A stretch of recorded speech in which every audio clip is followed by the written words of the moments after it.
So good morning, everybody. I'm Anthony Larcher, and I will be your host, local host, for a couple of weeks with the team in Lyon. So on behalf of all the team in Le Mans, we are very happy to welcome you here for the 2023 JSALT edition. So this morning we are going to give a brief introduction about the workshop with Sanjeev here, and after that you'll have the technical presentation of all the teams, the 4 teams, presenting the project, presenting what they've been done for the last 6 months, why they are here and where they want to go. So we are really looking forward for those presentations. Now Sanjeev, if you want to give a few words. Thank you. All right, good morning everyone. All right, now if only I can figure out how to advance the slides, we'll be in business. All right, so I'm Sanjeev Khudanpur, along with Anthony and my colleague Jan Tremal, whom you'll see soon. He's a grumpy-looking guy who's actually very efficient at getting things done. Every team needs one like that. So the 3 of us are sort of the nominal organizers of this. Just let me walk you through, how these workshops come together, why we are here. We actually have a history that you all can both be proud of and that you have to try and match, right? So these workshops go way back. So in the 50s and 60s, there was still is a place called the Institute for Defense Analysis in Princeton, and they had a long tradition going back to the Second World War of getting a bunch of mathematicians together and working on cryptography problems. And that has been going on, I'm told, even now it just continues. But a few people from that group, Jordan Cohen in particular and a couple of others, decided in the early 90s that they wanted to do something similar with speech and language as well. And so they persuaded Jim Flanagan, who at that time was at Rutgers, to start something. And so the first couple of workshops were held in Rutgers in 93 and 94. And I know some of you are looking at it saying, wait, I'm about 10 years younger than that. Yes, you have a long history to look back at. And there was something, I can't remember what CAPE stands for. So the first 2 were there. They were modeled pretty much after SCAM. They were just senior professors and people coming in to do things. And then in 94, basically the Center for Language and Speech Processing appointed Fred Jelinek as its director. Jelinek, some of you may know, others may not, that used to lead a very successful team at IBM for many, many years. And it was quite a steal to get him out of IBM and into academia. And when he came here, the US government, mostly the Department of Defense, said, oh, we want to move the workshops to Johns Hopkins. And Fred, being Fred, just didn't want to do things the old way. He just changed a number of things, including his first idea was we have to have students. All these senior professors are useless. And so we started bringing in students, and later on we started bringing in undergrads and so on. And that was the beginning of the workshops in the format that we know it today. Right? So that's 1995, that was the first workshop. And just so you know, these days people report 4 and 3 and 5% error rate on conversational English telephone speech. We used to be at 55% in those days. Spanish, we were more like 80% error rate. That means we got 1 out of 5 words right. And that's what life was like. And guess what we were working on? So, well, before that, the Center for Language and Speech Processing was pretty tiny. There were 3-ish faculty, Eric Brill, Fred Jelinek, Bill Byrne. I wasn't there yet. I was a grad student and I had hair. And there's Fred in his office. So this was the old days and small beginnings. Guess what we worked on? What is today's hot topic? So the whole workshop, all 4 teams were dedicated to working on language modeling, trying to figure out how to make language models better and so on and so forth. So just in case you think about large language models as something new and interesting and something that happened in November of 2022, well, there's a little bit of a history to that, right? Okay. Of course, there were other teams, and I'm not going to bore you with all the topics. Once in a while, I'd like to point out names. Michael Riley, who you'll see in a few minutes here, who's on one of the teams, actually led a team in 97. So a lot of people are repeat visitors to the workshop. And you'll soon see why, because these are a very fun and interesting thing to do. Of course, over the years, things have changed. Back in the day, this is Jan Hajic on the right from Prague. And to his left is Eric Brill, who later on left Hopkins to become the CTO of eBay. And according to his webpage now, he's fun employed. And from the left, the middle of the upper row is Mike Collins, who used to be a professor who was a professor at Columbia until recently, but here he was still a grad student. You'll see lots of workshop memories. Making t-shirts was a big deal. You had to order them like 3 months in advance, and these guys had a fun logo and everything. So any teams having ideas about making workshop t-shirts, go for it. Graphical models were introduced to speech and language at JSALT. Michael Jordan and a bunch of others gave talks, and in the picture on the left, far away in the back, is Jeff Zweig, who leads a team at Meta now. Jeff Bilms in the middle, and Peng Shu, who's at Google. So these guys worked on bringing graphical models to speech recognition. This was, I think, 2001. Photo on the right, the person in the foreground is Franz Ock, who was at the summer workshop, worked on machine translation, and went on to start Google Translate. Behind him is Alex Fraser, who's now a professor. He used to be at Stuttgart. He's moved somewhere else in Germany now. And Alex was a grad student at the time. The workshop is not just about speech and language. All the way back in 2004, we were already working on joint speech and text modeling. So again, in case you think DALL-E is something new and exciting that happened in the last 2 years, no, we've been working on this for 20 plus years. And this is Manmatha from UMass trying to make the computer think he's a reindeer. Actually, no, it says Halloween costume. And there was a group at IBM, and we got together and worked on doing joint models for text and images so that you could retrieve images with text or text with images and so on.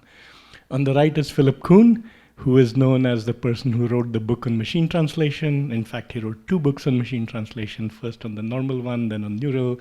And he did a lot of his foundational Moses work at the workshop, and the toolkit was very, very popular for a long time. iVectors, which sort of defined or changed the field of speaker ID. Najeem Dehak came up with it as a grad student at one of the workshops, I think in 2008, maybe 7, I'm not sure. Kaldi was a very popular, or still is, a fairly popular speech recognition toolkit, has a lot of impact on the field, uses a combination of neural and statistical backends, was started by Povi, also in a summer workshop. I could go on and on. All these things happened in Baltimore, and all was good since 95. And at some point, some of us at Hopkins realized, wait a minute, everybody else comes here and we get stuck at home every year. So we decided we'll change something. So in 2014, for the first time, we took the workshop on the road, and we had it in Prague. I know we have a few Prague people here, so I'm sure you know what this is. This is Malostranski Náměstí. It's the square on which the computational linguistics faculty is located. I think this picture was given to me by somebody in the workshop. Maybe it was taken from a chapel that's next to it. I'm not sure quite what the viewpoint is. The picture on the right is Seattle, 2015. If I really zoom in right here somewhere, you can actually see Mount Rainier in the background. The campus is beautiful, and Melissa is smiling because, yes, you can see this from campus. So we were in Seattle in 2015. Pittsburgh, 2017, we were at CMU. The picture over there is actually Frank Lloyd Wright's, what's the place called? It's Falling Water. It's a beautiful house, and it's an architectural marvel worth a visit right next to CMU. 2019, we were in Montreal, and that's just the gang over there. And of course, 2023, we are in Le Mans. So we've been doing this thing where we try to stay in Hopkins 1 year and go somewhere else 1 year. So that's what we've been doing. The topics, of course, kept evolving, and we've had it every year. But 2020 was a bad year. Around March, when the teams were already having their team meetings, COVID hit. One of the teams decided, we'll just postpone to next year. Bad move, because, of course, next year there was no workshop, because we were still in the midst of COVID. We really thought, by the way, that would be over by December, and we'd be back in business. So anyway. Hindsight, as they say, is 2020, right? And then we really did. By the way, we did this virtual workshop in 2020 because of COVID, and we realized it's just not the same. Virtual kind of sort of works when people already know each other. It's a good team, but to really build a team, you need in-person collaborations. So we just skipped 21. We said it's just not practical. And 22, we got back, and we had 3 teams. We had a great time. And 23, we are in Le Mans. Right. So, just in case you think these are summer things, from where we work, these are actually year-long activities. So, we start in September. We send out a call for ideas, saying, "Hey, people, what should we work on next summer?" ideas come in, we meet in November or December, we sort of start planning. First, we have to get the ideas set up properly, have a good discussion, choose what to work on. By January, we set up all the senior people, because imagine getting somebody to commit to come away for 6 or 8 weeks is not easy. By February, we try to get the grad students. March, we try to get the undergrads. Then we start doing some stress testing, some system building, baselining. And finally, everybody gets here in June. And what we realized when we started this exercise is that back in the Rutgers model or the Princeton model, everybody who came there was a professor or a senior researcher. But as we started younger and younger students in the workshop, we realized, hey, everybody doesn't have a common baseline. So we started this little thing saying, oh, let's have 2 weeks of training, just tutorials, lectures, and labs. And then suddenly this thing mushroomed and took on a life of its own, and now everybody wants to have that, and people come just for the summer school and so on and so forth. So we landed or stumbled upon something interesting and useful, and we've continued it. So summer school happens in June. July, August, we work. August, you guys all feel exhausted, go home. We ask you to write technical reports, and we go back to Hopkins and start over in September. That's our life. So how did we do it this year? Well, there was a call for proposals. You don't have to read the whole thing. I don't expect you to. Just see that it has a November 14th submission date. It already tells you we're going to be in Le Mans. The dates are still tentative, because back in November, we didn't know what all constraints we would have. For example, we found out later on it's a good date because it starts after the races. Otherwise, there's no way you can find accommodation in Le Mans. So things like that. So it got set up. And so what happens when you send out this call? A bunch of people respond and say, hey, how about this idea? How about that idea? So we got 20 responses. It was amazing, because maybe we skipped in 2020. We typically get 12, 10, 15. So 20 different ideas. Most of them were good. A couple of them were just completely out of left field, not doable in the summer. And then, of course, 4 of the ideas, we said to people, hey, you're to come into Baltimore for 2 days to brainstorm your ideas and at least be present virtually, if not in person. You can have a proxy. And some people couldn't make that. So they thought, oh, this is just a thing. They'd send a proposal and it'll get selected. I said, no, you have to come and argue for your proposal. So we did that. And then we had 14 of them come in. So all the authors participated. 12 of them came in person. A couple of them sent a proxy. They themselves couldn't travel, but they were present virtually. And in addition to that, we invited a whole bunch of other people. So altogether, there were 50 people participating in that 2-day meeting. So it's a pretty intensive review process where we discuss ideas thoroughly. All sorts of experts are in the room. 40 of them were in person. Another 10 were virtual. Like I said, some of the authors couldn't travel, so they presented virtually. 60% of the crowd is academic. But what makes these workshops interesting is that we have a large buy-in from industry. So about a good third of the people in that meeting were from industry. The usual suspects, Microsoft, Amazon, Google, Facebook, and so on and so forth, right? And we had a few government people. These are typically sponsoring agencies. We just want to come and figure out what's going on and so on and so forth. And that was the attendance. And what do we do at this meeting? So this is a badly written program, because as written, it will never terminate. But we basically discuss the proposals, then the authors get some time to tune it up, fix it a little bit, address some of the concerns, and then we go back and present them again, we discuss them again, we critique them again. We keep doing this until the weekend is over and everybody's tired, but we've come out with some really good ideas. And at the end of it, we vote on them. So we vote. It's a funky voting system. If you guys have seen single transferable votes, or sometimes it's called instant runoff, because the idea is to figure out what people really think about proposals, which one has the most support, and these are techniques that eliminate trying to game the system to get your proposal to do well. So it sort of works out very well. At the end of it, we got 5 really, really nice projects out of this process. And then we went looking for funding. Right? So the funding landscape this year was pretty tough. Some of you may have heard right around that time in December and January, companies were laying off people. So we had a hard time getting all projects funded. We did find enough funding for 4, which was not bad. And the first team that we managed to fund was titled Finite State Methods with Modern Neural Architectures for Speech Applications and Beyond. It's a mouthful, so we just call it the speech recognition team.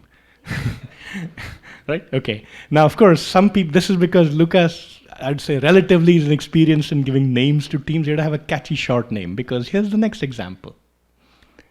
Better Together. Text plus context. Yes, so this team is led by Ken Church. The third team we were able to support is, again, interpretation of spoken interactions. How can we use embeddings to explain diarization decisions? Well, Marita Hohn's going to lead it. Again, mouthful of a title. We just call it the diarization team. No, they do much more than diarization. They're looking at speech segmentation and so on and so forth, but still. And explainability that interpretability is a key part of the research agenda. But in the rest of the 6 weeks, you'll hear me refer to it as the diarization team. Right? And then last but not the least, automatic design of conversational models from observations of human-human interactions or conversations, led by Peter Schwartz from Brno. This is just the dialogue team. All right, spoken dialogue. All right, so these are the 4 teams that you're going to hear from later today. Each of the team leaders will have about 20-ish minutes, maybe 25, plus a little bit of time for questions. So that's the agenda for how we want to do the rest of the morning. So while I'm giving you the context and how we all got here, you'll hear the real technical details from the 4 team leaders, right? And let's see. Well, okay, I'm going to skip these slides. Each team has a web page, and you know where to find them. So this is the speech recognition team by Lucas. This is the Better Together team by Ken. This is the speaker diarization team by Marie. By the way, we are American. We refer to people by their first names. So sometimes it feels weird in other countries. And then this is the spoken dialogue team with Peter. Right? Okay, so here's how many people are going to be involved in all this summer. So we have about 83 participants total this year, which is huge. Right? It's just turned out to be this amazing thing where, like, you know, and I'll tell you in a little bit how this came about, but it's going to be, it has an interesting balance. It has, like, as usual, our field skews very heavily male, and we don't have enough women in the field. We're trying to fix it, and, like, you know, we keep improving year by year. Some years we do better than others. We're also a nice mix of academia and industry, as you can see in this last box over here. It's almost, like, I wouldn't say it's 3 to 1, but it's close enough, right? So it's 1/4 industry. Anthony had this brilliant idea. He said, instead of presenting numbers which look very boring, let's present it like this, right? So this is our geographic reach. We have the usual suspects. We have North America. We have, like, you know, Britain, France, Spain, the usual stuff over here. But then we are all over the map elsewhere. So we have 3 countries represented from South America, a couple of them from Africa. We have in Malaysia, Indonesia. So we have a very large geographic spread this year. And part of it is, you'll see in a moment, because of one of the sponsors, it's actually a project that aims to reach out to a lot of people, right? So this, I'll put these slides up so you don't have to take pictures. I just know that we are a very diverse international group. And when you look at it like this, you really see what impact we have, or what connections we make. Right? So this is our group, this is us, this is all of you. All right, what did we do? So, well, a whole bunch of us got here 2 weeks ahead. So this is not the real beginning was already there. The real workers, all the students were already here. And we had a fun tutorial exercise. So on Monday, a couple of people from the French National Supercomputing Center came about and told us about deep learning, both the basics and how to do deep learning at scale on large high-performance systems. We had Andre Boyar from Prague come and talk about machine translation. We had, like, you know, these large language models are all the rage. So we had a couple of people come and talk about large language models from Listen, which is part of CNRS. And then Denise de Perizo talked about all the data that goes into these models. Where does it come from? What are the ethics? How do we use it? We had a couple of former JHU students who are now professors who came by and talked about NLP, a tutorial on that. Then Lucas brought everybody up to speed on his team so that not only the students in his team, but other teams also know what they're doing. Marie had a tutorial on segmentation and diarization. Peter gave one on conversational AI along with Santosh. And then Ken gave a nice tutorial on how linear algebra connects with deep learning, particularly in the context of IR, but also more generally. And finally, we had a whole day dedicated to explainability and things of that nature when it comes to deep learning. It's one of the things that's very important these days. And Jean-Francois Bonas came by with a couple of his colleagues and talked about that. And last but not the least, how does one evaluate technology? It's not as simple as you think. And we had two people whose institutes represent how to measure things correctly, NIST in the USA and LNE in France. And people came by and talked about how to evaluate technology. One of the things they showed us is confidence intervals don't mean what most people think, but I'll just leave that as a joke for the students. And that was a summer school. And after that, we're here now. And this is what the rest of our calendar looks like. Oh, very quickly. The color code on that. That's just Juneteenth. It's a US holiday that we all celebrated here and virtually. All right, so this is the rest of the summer. We have 6 weeks ahead of us. Today is Monday, June 26th. We're starting over here. And then we run through and we finish on August 3rd and 4th. So very quickly, for all the team leaders, sorry to spring this on you, but every Monday we meet and figure out how the workshop is going. It's at 3:30 in the afternoon. And so team leaders, take note. We're going to try and make sure everything runs smoothly. So in addition to doing research, you have to make sure we babysit all the problems we need to babysit. Fun part. We'll have invited speakers. We have a whole array lined up. One on Tuesday, one on Thursday. And I'll tell you in a minute who they are. So the thing is, this workshop, the way it works is every day there's roughly one structured activity. And maybe on many days there isn't. So for most of you on Monday, there is no structured activity. Just do your research, right? Tuesdays as a speaker, you go to listen to them and talk to them and so on and so forth. Wednesdays is when we hold your feet to the fire. Every Wednesday, we'll have an update, a progress report from each of the 4 teams. So, no, you just don't get to disappear in a hole for 6 weeks and come back with results. We want to make sure you're making progress, you're thinking about what you're doing. And this is attended by everybody. So each of you gets to hear what the other 3 teams are doing as well, in addition to your team. And you've got to speak up for your team to tell us what you're doing, right? So those happen on Wednesdays. We do have one special day. We're going to talk about data and data-related issues on June 29th. And there are going to be a couple of parties. On June 30th, July 1st, 2nd, there is a music festival in Le Mans, arts festival. And then, of course, July 14th is the French National Day. So we celebrate that. That's a holiday. But the key dates at the end of it are all August 3rd and 4th. So today's is like a half-day presentation, 9 to 12. So August 3rd and 4th, we'll have 2 half-day presentations on each day. Each of the teams will get like a 3-hour slot to really go over everything they've done in the summer and present in great detail. So for those of you who are experienced with conferences, think of this as you'll each have a special session to present all your results. So at that time, we're hoping to have much more finished, insightful results to share. Not necessarily papers, but insights. Right? And this is the one to which a lot of people will join from outside.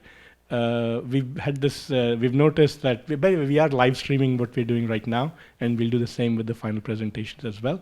And a lot of people join the live stream to listen in and so on and so forth.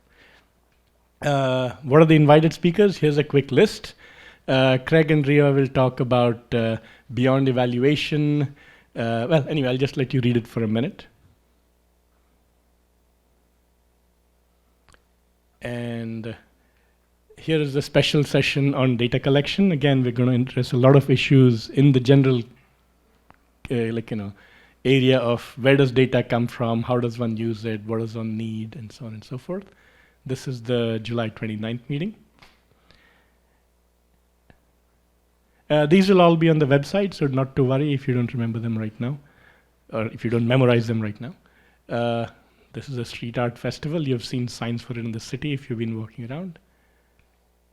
Very quickly, this workshop, of course, I stand here and talk, but Anthony and others are really doing the bulk of the work. So we have to thank a few people from Le Mans. Emmanuel, who's sitting back there, thank you.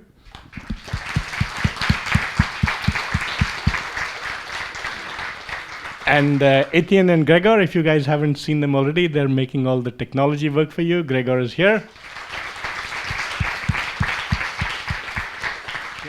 A lot of the logistics, remember 83 participants is no joke. We got a lot of help from Allomedia in organizing a lot of the logistics of this workshop. And is Mano here? She was last week. Okay. Anyway, let's thank them in absentia. And last but not the least, all the American side of the logistics were handled by Ruth Scally. It's still too early for her to be up on this meeting, but we'll thank her again in absentia. Of course, all this requires money. And this year, like I said, we had a fair bit of challenges raising money from our usual sponsors, who are industry. But my dean said to me, Sanjeev, these are hard times. Just let's do it, and we'll worry about everything else later. So in fact, Hopkins is one of the bigger sponsors of this. We're picking up a lot of costs of the two teams. Plus, we're very lucky that Anthony and others a few years ago wrote a large European project called Esperanto, and that's taking care of the other two teams. So Esperanto is the reason why we have a lot of global outreach, and we're able to support 4 teams this year. So Hopkins and Esperanto, or the European Horizons project, if you like. We did get a little bit of computing support from Google and Amazon, which again, we're thankful for.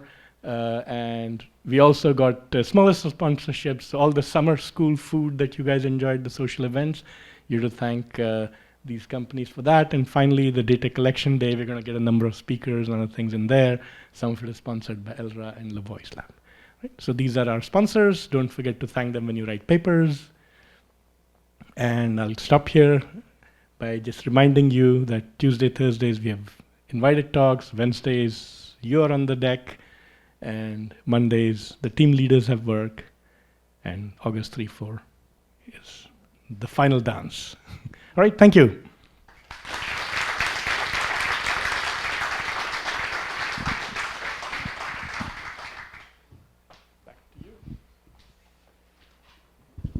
Thank you, Sanjeev, for those words and the presentation of the great job done so far along the years. I just would like to thank you and Ruth, even though she is sleeping at the moment, and she deserves it because we know it's a lot of work. And I had a small idea about the amount of work we would have to do this year. And I would like to thank especially my colleagues because I think at first they didn't, and then they realized, and I apologize for that.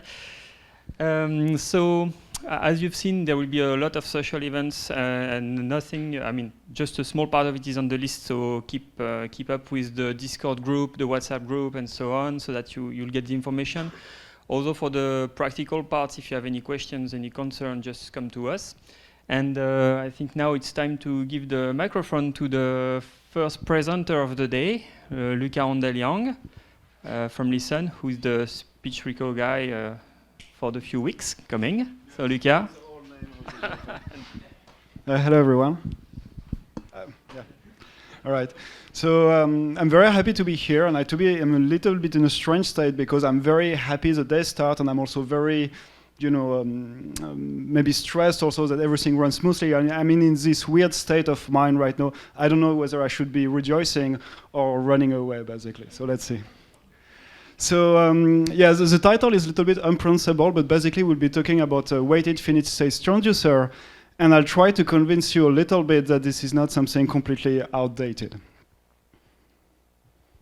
So I'd like to introduce this idea, this workshop, or the work we want to do for this workshop from a historical perspective. So basically, if you look about how speech recognition was built, Sanjeev gave us some clue from it was related also for the JSALT workshop. We started from having some kind of 2 sides. One was the one side would be the neural network side, where we start as early as, let's say, the 80s. We start already to have neural networks, so we have already something that is the seed of the plant that will grow, and we all know nowadays. And on the other side, we have also what I call the graph-related techniques that would emanate from the well-known hidden Markov model. So these tools were actually here pretty early. Already as the 80s, we were using HMM, we were using neural networks. And as early as the 90s, we were already building speech recognition systems just by combining them together. So we were training a big neural network that would be our acoustic model. And then we would take some big HMM, and that would be our decoder. Both were trained jointly, but that would be basically what would be the state of the art for the next decades. Of course, this so is there a pointer? Oh, there is not. So these early events were to be refined, and for the HMM, they would be extended to maybe a more general framework that will take the name of weighted finite state transducer. And for the neural network, you all know the end of the story. So as I said, for the decades, let's say starting from 2000, it was really everybody and his neighbor is actually using neural network and finite state model to build a speech recognition system. However, at some point, the neural network get bigger and bigger and bigger, and as the bigger they grow, actually, the less space there was for weighted finite state transducer. And in some sense, I think personally that we have lost something. Not that these two tools are actually competing, it's just like some things that were possible with finite state transducer are simply not possible with neural networks. So in a sense, we have gained some things, some performances with neural network, but we have also lost something on the way. So if you look from this, you might think, okay, finite state transducer, it's maybe something completely outdated, so why are we gathering people here to work on it? And if you look at the literature nowadays, well, there is very few papers that would dare to say the word WFST and to admit that they're actually working on this. And if you look also about Caldi, which was maybe the climax of this WFST era, well, Caldi is basically meeting his end. He has a huge impact on the field, but now it's time he's reaching some retirement state. And the other toolkit, ESP.NET or SpeechBrain, that are really getting very trendy now, are actually fully neural network based. And I think these guys hold a grudge again at WFST. But then I dared to do something which was to look at the number on something different than LibreSpeech. So please forgive me. And so these are not my numbers, so I claim to be like honest here. So, which is not always the case, but at least on this number. And on end-to-end techniques, so this is a water rate on ETAP dataset, so it's a French broadcast news. And people were trying to, they wanted to evaluate about pre-trained models. So they were having like a wave-to-wave, different type of inputs, but this is not very relevant here. And they tried different baseline, one using SpeechBrain and the other using Caldi. So we were having some kind of comparison between like a typical hybrid system, one that would use a neural network and a FST, so the Caldi-based FST decoder plus TDNN, and the other one would be a fully like end-to-end approach, like some neural network with a transformer-based decoder. And what we see is not so obvious that end-to-end systems are actually the state of the art. At least when you go away from the classical, away from the let's say LibreSpeech on this like very optimized data set, it's not clear-cut actually which one is doing the best. And here clearly, hybrid on this data set, hybrid is doing well. You can look also at different challenges nowadays we have in speech recognition. We sometimes forget that when we are training a speech system, we have a lot of resources. We usually train with a cluster with GPUs, but the speech systems, whether it's ASR or something else, will actually live in a very different device, very different environment. That has usually limited computing resources. It may be your phone, it may be in a car, in a plane, in whatever device is. And the trend of using like very, very deep model to have everything inside a neural network make it difficult to actually have autonomous systems. So it's basically force the system to live in a cluster or in a like well-resourced environment and to force communication, making the autonomy of the system a little bit questionable. Again, if you look at the aspect of modularity, the same story goes again. End-to-end are not always the best solution, especially when you want to maintain a lot of systems for different tasks, somewhat related. But since you have everything together for the whole system, then having a transcription, a translation, a keyword spotting system, all this system will require to have basically one set of neural network, and there is not, or it's difficult to have shared components. So in a sense, it's basically multiplies the cost, multiplies the effort you need to bring all this system, and every changes will basically involve to retrain everything. So again, losing time, money, and everything. So on the other hand, once again, I'm making a little bit of advertising here, but finite state method or finite state transducer were basically designed to solve this kind of problem. By definition, they are modular because it's more or less like graphs that we can compose. We can have the level of modularity, of explainability. So by default, by design, they are solving this problem. Sorry, I was a little bit fast. There are also have a smaller memory footprint. So here maybe we need to have some kind of nuances, but at least we can control the memory. And if you compare with the transformer baseline, we can definitely have order of magnitude less impact or resources needed if we want to go, let's say, have a system in a car or somewhere. And I didn't comment on the last point, but also for other specific conditions, such as handling a long recording of audio, we know that FST are at least have a much more solid theoretical background and better performance that we would have with end-to-end system. All right, so maybe at this time you're thinking, okay, why we are using end-to-end at all? I mean, we've been lied all the time, but no, it's not. I'm not trying to make the end-to-end system something the bad guy. Here, it has a very strong advantage, and in my opinion, this is why we are actually still using it. So end-to-end systems are just extremely simple to use. You can, with PyTorch, with TensorFlow, or JAX now, with whatever toolkit you fancy, you can actually make undergrad students or someone quite inexperienced to build a speech recognition system with a couple of days of work. Given the data, you have everything prepared. So this is probably one of the biggest strengths of end-to-end. Since you have everything together, then it is quite easy. And for FST method, this is probably not the same story. Just I was curious about like who has ever used Caldi in his life. And who enjoyed it? All right, so I think my point is here, it's like, these are great toolkits, but the level of complexity is way beyond the bar, and the reason we are not using FST is actually for a very decent reason. It's extremely complex, and therefore the cost of production or the cost of making a system is way higher than the one of making end-to-end system. So that's, in my opinion, the reason why end-to-end approaches are so much more popular. So now, when I was presenting this chart, this timeline, I was removing some recent events that actually are of importance for us.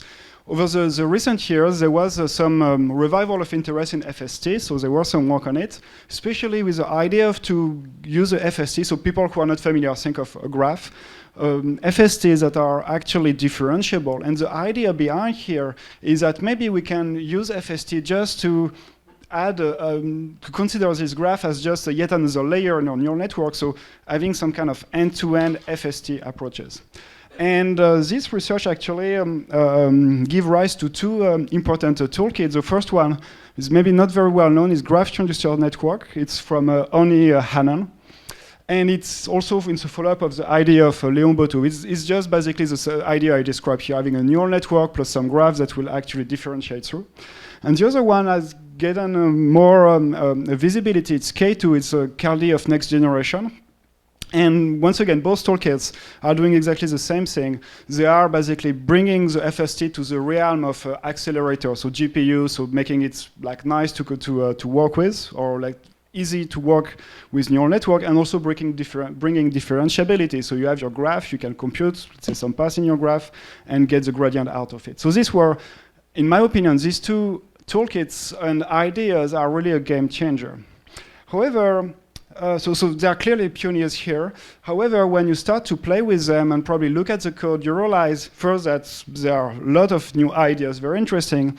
On the other hand, it's also a little bit frustrating because when you know the all power of FST toolkit, if you have ever played with OpenFST, for instance, you know how much it's possible, and we play with this toolkit, you realize how much that we have only a subset of possibilities with these toolkits, because it's hard to bring things to GPU, it's hard to make everything differentiable. So these toolkits have a lot of ideas, a lot of interesting ideas, but they are far, in my opinion, they are far to be complete. And that's the reason I am here and I try to bring people is to say, well, there is definitely an opening window, there is an opening here, and we need to basically build up on this original idea. Let's make the happy marriage between end-to-end and WFST. Let's go further what has been done, and let's make like the combination of these two tools a reality. So maybe a little bit more concretely, so this, our team is more or less decomposed into 4 or 5 research directions. There is the first one is basically revisiting the FST framework. So I'll put it aside because it's maybe a little bit more theoretical. It's basically to revisit the FST framework through the lens of finite linear algebra. So I'll say a word about every directions. There is so this one will be more or less under my vision. The second one will be led by Ehsan Varyani from Google, who is somewhere over there. So it's about building some universal and invariant speech representation. Then there is another research direction led by Corey Miller and remotely by Jennifer Drexler, both from Rev. And their main question is how to deal with very long recording. And there is a last research direction on the edge cloud computing. I don't know, I haven't seen Daniele or Alessio, but they are not here, so I'll present for them. So and I will be very quick, I think during the workshop we'll have much more time to talk about it, but the main idea here is, our main challenge here is to make the FST compatible, easily complementary to neural networks. So the main idea is to think of this graph, not as graph, but as matrices or tensors of different shapes. And when you do this, you realize that the operations that you traditionally do on FST takes a very interesting form because they can express as an operation like a linear operation, like matrix vector multiplication. So here what you see on the screen is just how you can explore a graph like what you would do in a decoder, and just this exploration, this one step of exploration can actually be carried out just by multiplying a matrix with a vector. And these operations are extremely friendly to carry on GPUs, and if you're looking for the gradient, well, the formula should basically flow very easily. Just to, once again, it's more a spin-off here, but if you want to do more operation, you might have heard about composition. Well, composition turned to be just like another operation, the Kronecker product. And if you want the equation 2, 3, 4, you don't need to really parse them carefully, but it's just like a full, mathematically just a full speech recognition decoder, just described in 3 lines of code. So the main idea here is to revisit the FST framework just by adding some abstraction layer, helping to merge this, or to think about this algorithm, to make them easy to compute in parallel environment like GPU or TPU, and also to make them easily differentiable depending on the summary. All right, so that's the main research direction. Now I move to speech representation. So the idea of Ehsan, and I hope I'll try to summarize it well, the main idea here is to focus on modularity. So here I was saying in the beginning, like when you have a fully end-to-end system, then you need to duplicate the system to have a system for each possible condition: transcription, translation, keyword spotting, and so on and so forth. Well, it would be very nice if we can have one system outputting one representation carrying the information we want, let's say the semantics, the phonetics, and removing eventually other factors, let's say the speaker variability and so on. And this representation can be then sent to different, let's say, client or client system. Of course, you want this representation to work efficiently. You want this representation to have several attributes, several features. One of them would be, again, accelerator friendly. Remember that if your representation is not compatible with GPU or TPU, you're not going to be very far with your neural network. You need also to have differentiability. Once again, same thematic as the previous one. So they have these strong ideas here. And there are also important features such as to be able to be deal with in streaming. So because this is one thing where we are interested to have like a speech recognition system that doesn't need to see the whole sequence to be able to make the next prediction. Of course, the idea boils down again to representation that would be based on FST. So here, this is just one example. Here's a representation can be think of a dense trellis that could be, depending on your task, depending on the nature of your FST, will have different structure, different topology, and can be also incorporated into either a fully neural network system or eventually with FST-based decoder.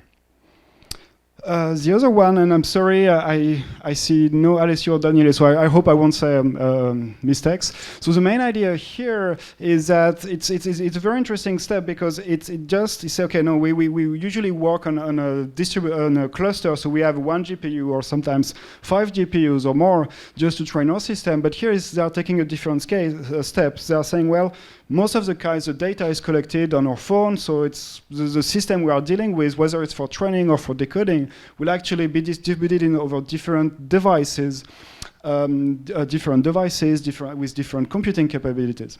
So here, what they want to investigate is how can this setup, is a little bit difficult to tackle when you have a gigantic neural network that has to fit everywhere. So it fits maybe on your GPU, probably not on your phone, probably not on your car, and so on and so forth. So here the idea is to be able again to modularize the pipeline to basically split your pipeline into smaller components that will be distributed as well. And once again, here the main idea is to see how FST framework can help to modularize this pipeline and to help this distribution of the system. And last but not the least, and I'm sorry I will give a very rough presentation, the idea is very simple, but the realization is not so simple. So the main idea here is, once again, when you take an end-to-end system and you try to train it on you will usually train it on a bunch of utterances, implicitly what you're doing, you're overfitting with the duration of your segments. And if you're not very careful, you will basically have a system that is optimized to answer for, let's say, 5 seconds audio clip. However, if you do go for longer events, longer recordings, then you can quickly measure that your performance will actually drop. And this is something that has been known and is not fixed again easily. And this research direction is about to see how can we use FST framework to be more capable of generalizes of audio of any length. So as you can see, it's quite a program. And fortunately, we are well surrounded. We have gathered a very, very nice team. So, well, there is myself. I didn't introduce at the beginning, so I'm Lucas Onderliang. There is Ehsan Vayani from Google, who will be leading on the speech representation. Kei Wu also from Google. There is Corey Miller for the long-term, leading on the long-term ASR. There is Pablo Raya from Conicet and Yenda Termal from Hopkins. We have some grads and undergrads. Maybe you can read, so I won't make a longer read them one by one, but we are from basically Europe, France, US, and we have also 2 undergrads, both from the US, so a good, very skilled labor force, let's say. And finally, we have a bunch of a godfather of speech recognition. And I'm kind of happy that all these guys are here, and probably they look over our shoulder and tell us how wrong we are, but it's probably going to be fun. Maybe just a word where we stand. So right now we are currently in the process of developing 2 toolkits, actually. One is FAST, so this is a toolkit to think of it as OpenFST written with linear algebra operation.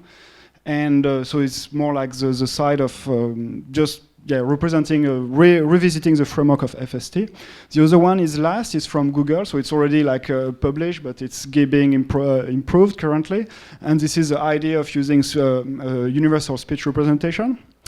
We decided to work mostly on Vox Populi and Populi, I don't know how to pronounce, and also we have Ted Lian. This is for the special case of long recording, which was a little bit non-trivial actually to work, to find a proper database. And after, well, we are building pipeline. So far, we are mostly using K2 because it's working, and we are getting slowly ready to make a nice research here. So I think that's it. Maybe the most important thing we need to remember is that our team has a motto: let's make FST great again. So thank you very much.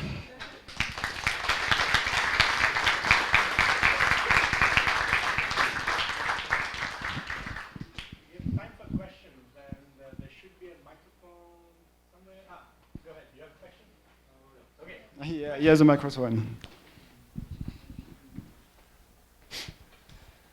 Questions?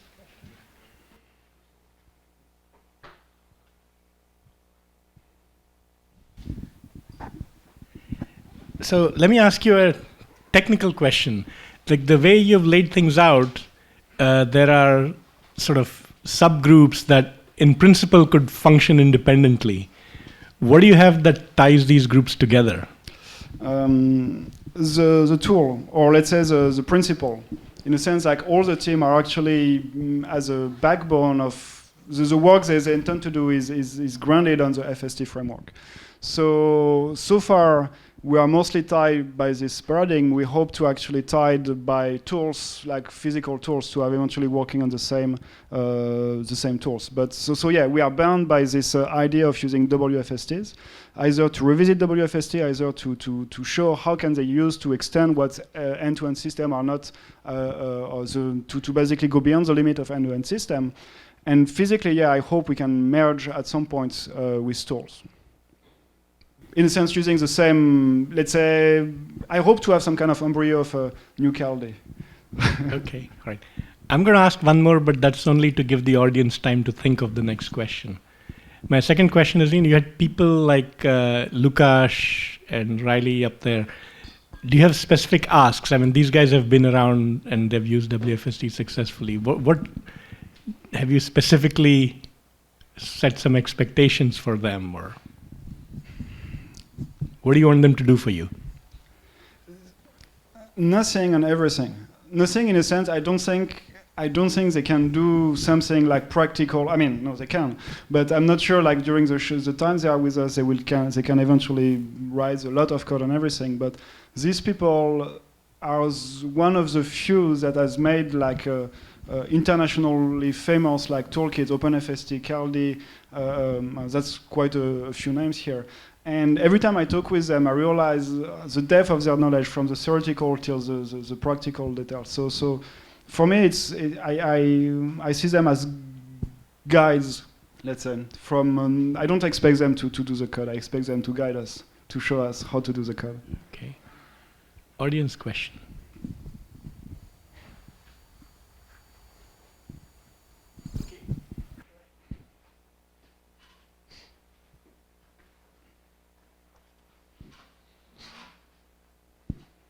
Sanjeev, thank you for the great presentation. Thank you. I was wondering if you could talk a little bit about specifically what limitations of end-to-end systems that WFSTs are able to address. So you're asking what limitation I see? Yes. Well, it depends on where you stand. It depends on what is your end goal eventually. But for me, I see a clear problems practically this for ASR, let's say. The practical, the end-to-end suffer from the lack of control we can put. So in a sense, in the decoder, you let the data design your decoder. And if you want to change, let's say you're changing your language model or your acoustic condition, it sees a problem that you need to retrain, you need to collect more data, you need to retrain. Whether, if I was telling you that only your acoustic condition has changed, in a hybrid system, if you acoustic or only the acoustic or only the language model has changed, or suddenly I'm telling, okay, this, I know that you have to decode this sentence, but I know this user has said the word dog, for instance, then this information, you should be able to plug it into your decoder. And there are thousands of applications where it's not, you don't want to do exactly speech recognition. You want to do slightly modified speech recognition. Maybe some constraint, maybe you want to control for the accent, maybe you have some extra source of information. And this is extremely hard to do it simply in end-to-end system. So to my personal interest lies here is to inject expert knowledge, to have basically not to force it, just to have the possibility to do it.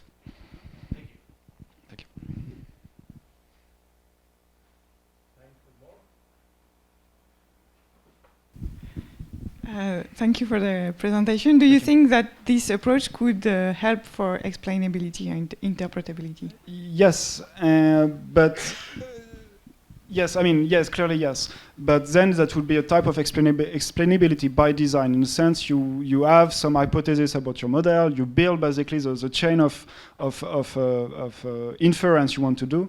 I mean, let's say for ASR, if you build an old-style ASR, you have the phone, the lexicon, the grammar, so you decide how the system will actually take a decision, whether it's this word or that word. So in this sense, yeah, clearly you can have explainable model.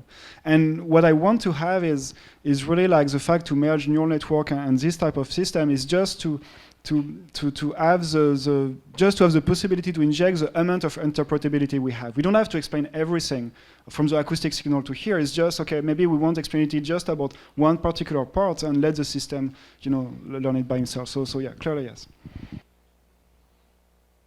So you see this GitHub link in yellow. Take a picture of it now. All the slides are here, and including these slides.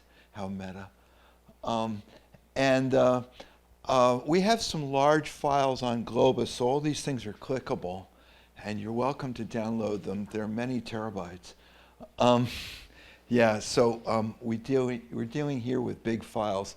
I have with me a USB disk with 5 terabytes of memory on it, which is not enough for this. But it has pretty much the known literature in fields that we care about. There's lots of links here, and you're welcome to join. So better together. So there's stuff we'll call text and stuff we'll call context. The text would be properties of a document, like the titles, the abstracts, the body of the text. And the context would be properties of other documents, like, say, citations or citing sentences. You'd like to be able to put the two together in some way, and then what you get back at the end of the day is this thing I'll call an embedding. It's a matrix M, which is an N by K matrix. N is the number of documents in the collection, I think 200 million. And K is the number of hidden dimensions. In a BERT model, it would be 768. And so this is just a giant matrix, which is close to a terabyte in size. That is N by K, just a sequence of floats. Now, why deal with such a big thing? Everybody says, why not just deal with my little corner of the literature? And I want to say that scale is both a blessing and a curse. The curse is obviously terabytes are a bit challenging. The blessing is that certain things work better at scale. So like approximate nearest neighbors, I can't actually materialize M by M transpose because that would be 200 million squared and it's a dense matrix. But I can find the large values in there. That's not so big. And what I want to say here is that you probably noticed that web search works better on the whole web than it does on an enterprise. Like trying to search within your university is kind of harder to find your own papers there than if you work on the whole web. And why is that? It's because of network effects. There are more people in the world who are interested in your stuff than there are in your university. Okay, even your friends are just not that big. Whereas if the whole world is just bigger. Now, what do I mean by Metcalfe's law? Metcalfe just won the not the Nobel Prize, the Turing Award. It's the Nobel Prize in our area. He was a founder of 3Com, and 3Com was originally about selling networks of 3 things, one printer and 2 computers. And he argued that it was better to sell bigger networks because of economies of scale. And basically the economies of scale in these problems that involve graphs are the benefits scale with the number of edges n squared and the cost scale with the number of nodes. So and this law has been good for phone companies and social media companies and so on. And I want to, here's a case of the phone company. It's easy to think about there. The cost of buying a cell phone is unit cost. You buy one cell phone, but the benefits are that you get to talk to everybody else. So the benefits scale with n squared, the cost scale with n, then you get nice economies of scale and the rich get richer. And the hypothesis is that the same properties hold in academic search, which is what we're going to talk about. Here's a picture of some recent Turing Award winners. You probably know some of them. This project is going to involve at least 3 of these awards. We mentioned Metcalfe. I probably don't need to mention deep nets. Linear algebra, this is the one that nobody knows. Who's this guy? But he sort of wrote the stuff that's underneath all the linear algebra that we all use. Oh, should I have gone back, or was that too quick? All right. All right. Oh, all right. I don't know. Can I go back? Yeah, there it is. Okay, take your pictures. But you don't need to take pictures because all of the slides are on that GitHub, which you probably have already forgotten. All right? But I'll go back. I'll mention the GitHub again. Did I say GitHub? Okay. Actually, if you search for my name in GitHub, you'll probably find it. But you could also just search for my name, GitHub, and JSALT, and then you probably have a better shot. All right. Realities. So the real world is big, it's growing, and it's messy. The idealizations, all the benchmarks we deal with, have none of those properties. And I want to say that those benchmarks are really awful because they're not realistic. What about growing and timeliness? So there's a nice paper I like to quote that keeps saying the scientific literature doubles every 9 years. So if it feels like it's hard to keep up with the literature today, just wait until tomorrow. Okay. Anyway, web companies know they have to keep their indexes up to date because the web is a moving target. Academic search is also a moving target. Probably the web is moving faster. Those red lines are the predictions from the doubling every 9 years. And you can see actually it was more true before 1960 than after 1960. The black points are observations. But it's still growing at a factor that's darn close to 9x, I mean, every 9 years. It's pretty insane. And so if you look on a scale when I'm saying that our collection is 200 million papers today, you can see that 9 years it'll be 400 million, and you can see that if you go back to before the World War II or something, you could manage to keep up with the literature, but it's not like that now. Okay. Now I want to say the value to society of a paper is a combination of what the author does and what the audience does. It's like a conversation like social media. And my example of it is this, so that the author's contribution is time invariant. After the author's published the paper doesn't change unless it's retracted. But the audience evolves over time. And I want to talk about behavioral signals. In this case, I'm talking about views according to the publisher. Most of the time I'll be talking about citations. Mostly it's I catch as catch can. Citations are easy to come by. In recommender systems, say for a commercial product like Amazon or something, they would use other signals that are proprietary that I can't share, like who bought what or who looked at what or stuff like that. But these behavioral signals are used a lot for a lot of applications. And this one here I want to talk about is a paper I wrote in 2001 that mentioned the word Cold War, and then something happened in February and the views took off. All right. Now that wasn't my doing, but stuff happens. And so I want to say that the audience might see the paper differently in contemporary terms than it was originally intended.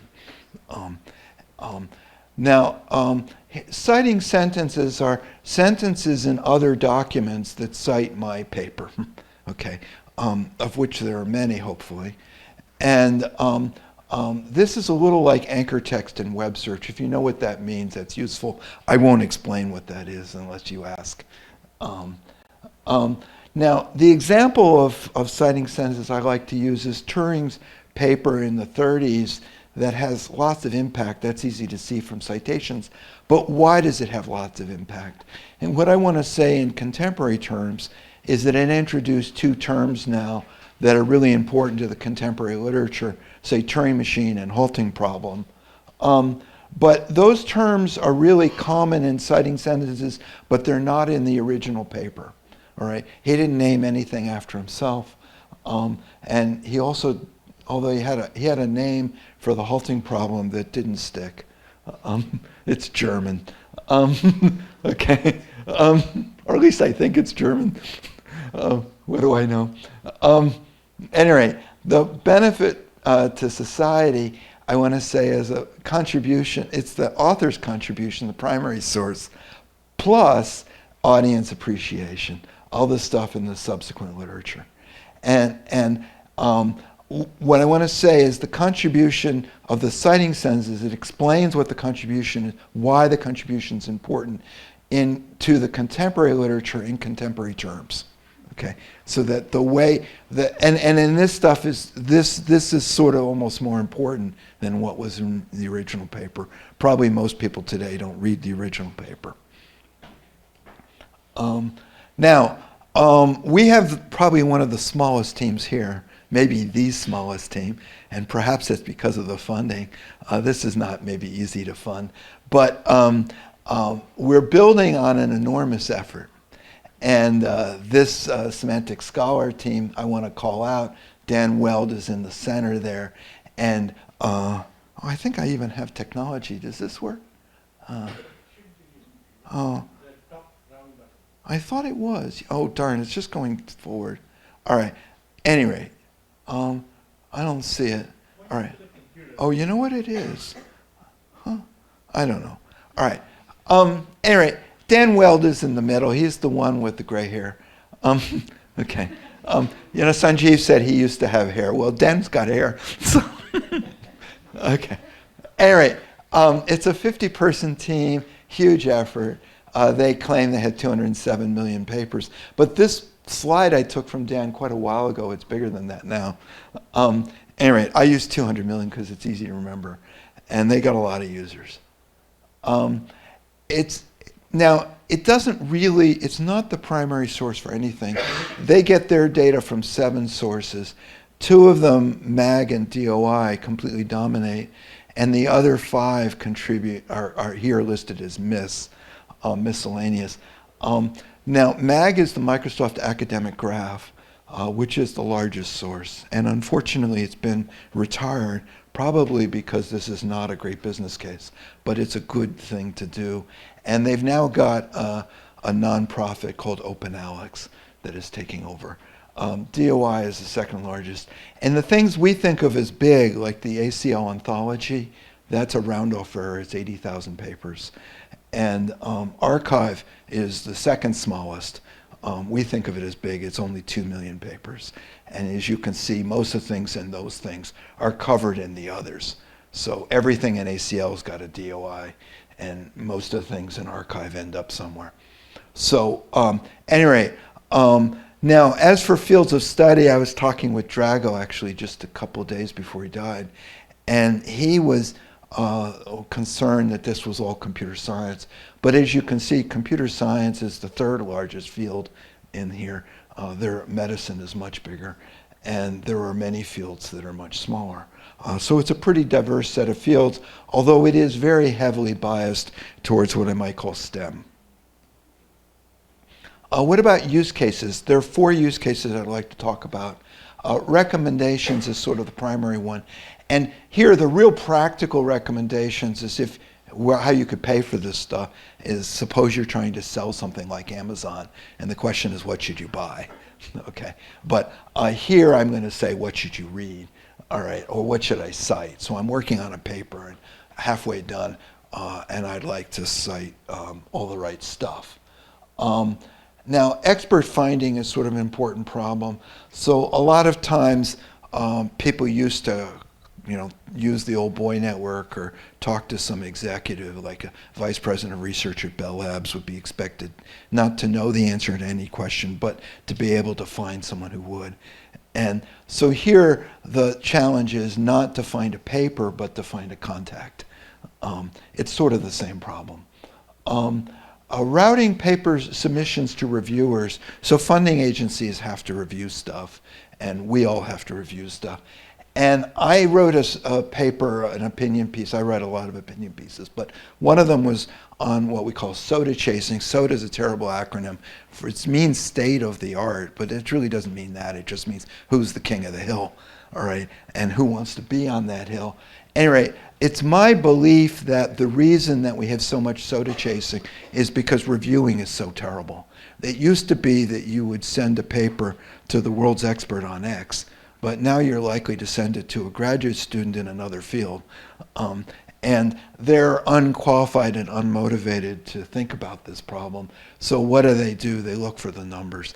And if you say, I'm king of the hill, they say, I believe you, and then the paper gets accepted. But if you actually have an argument that's more complicated than that, they say, I don't know, this is too hard, and I'll just put it down.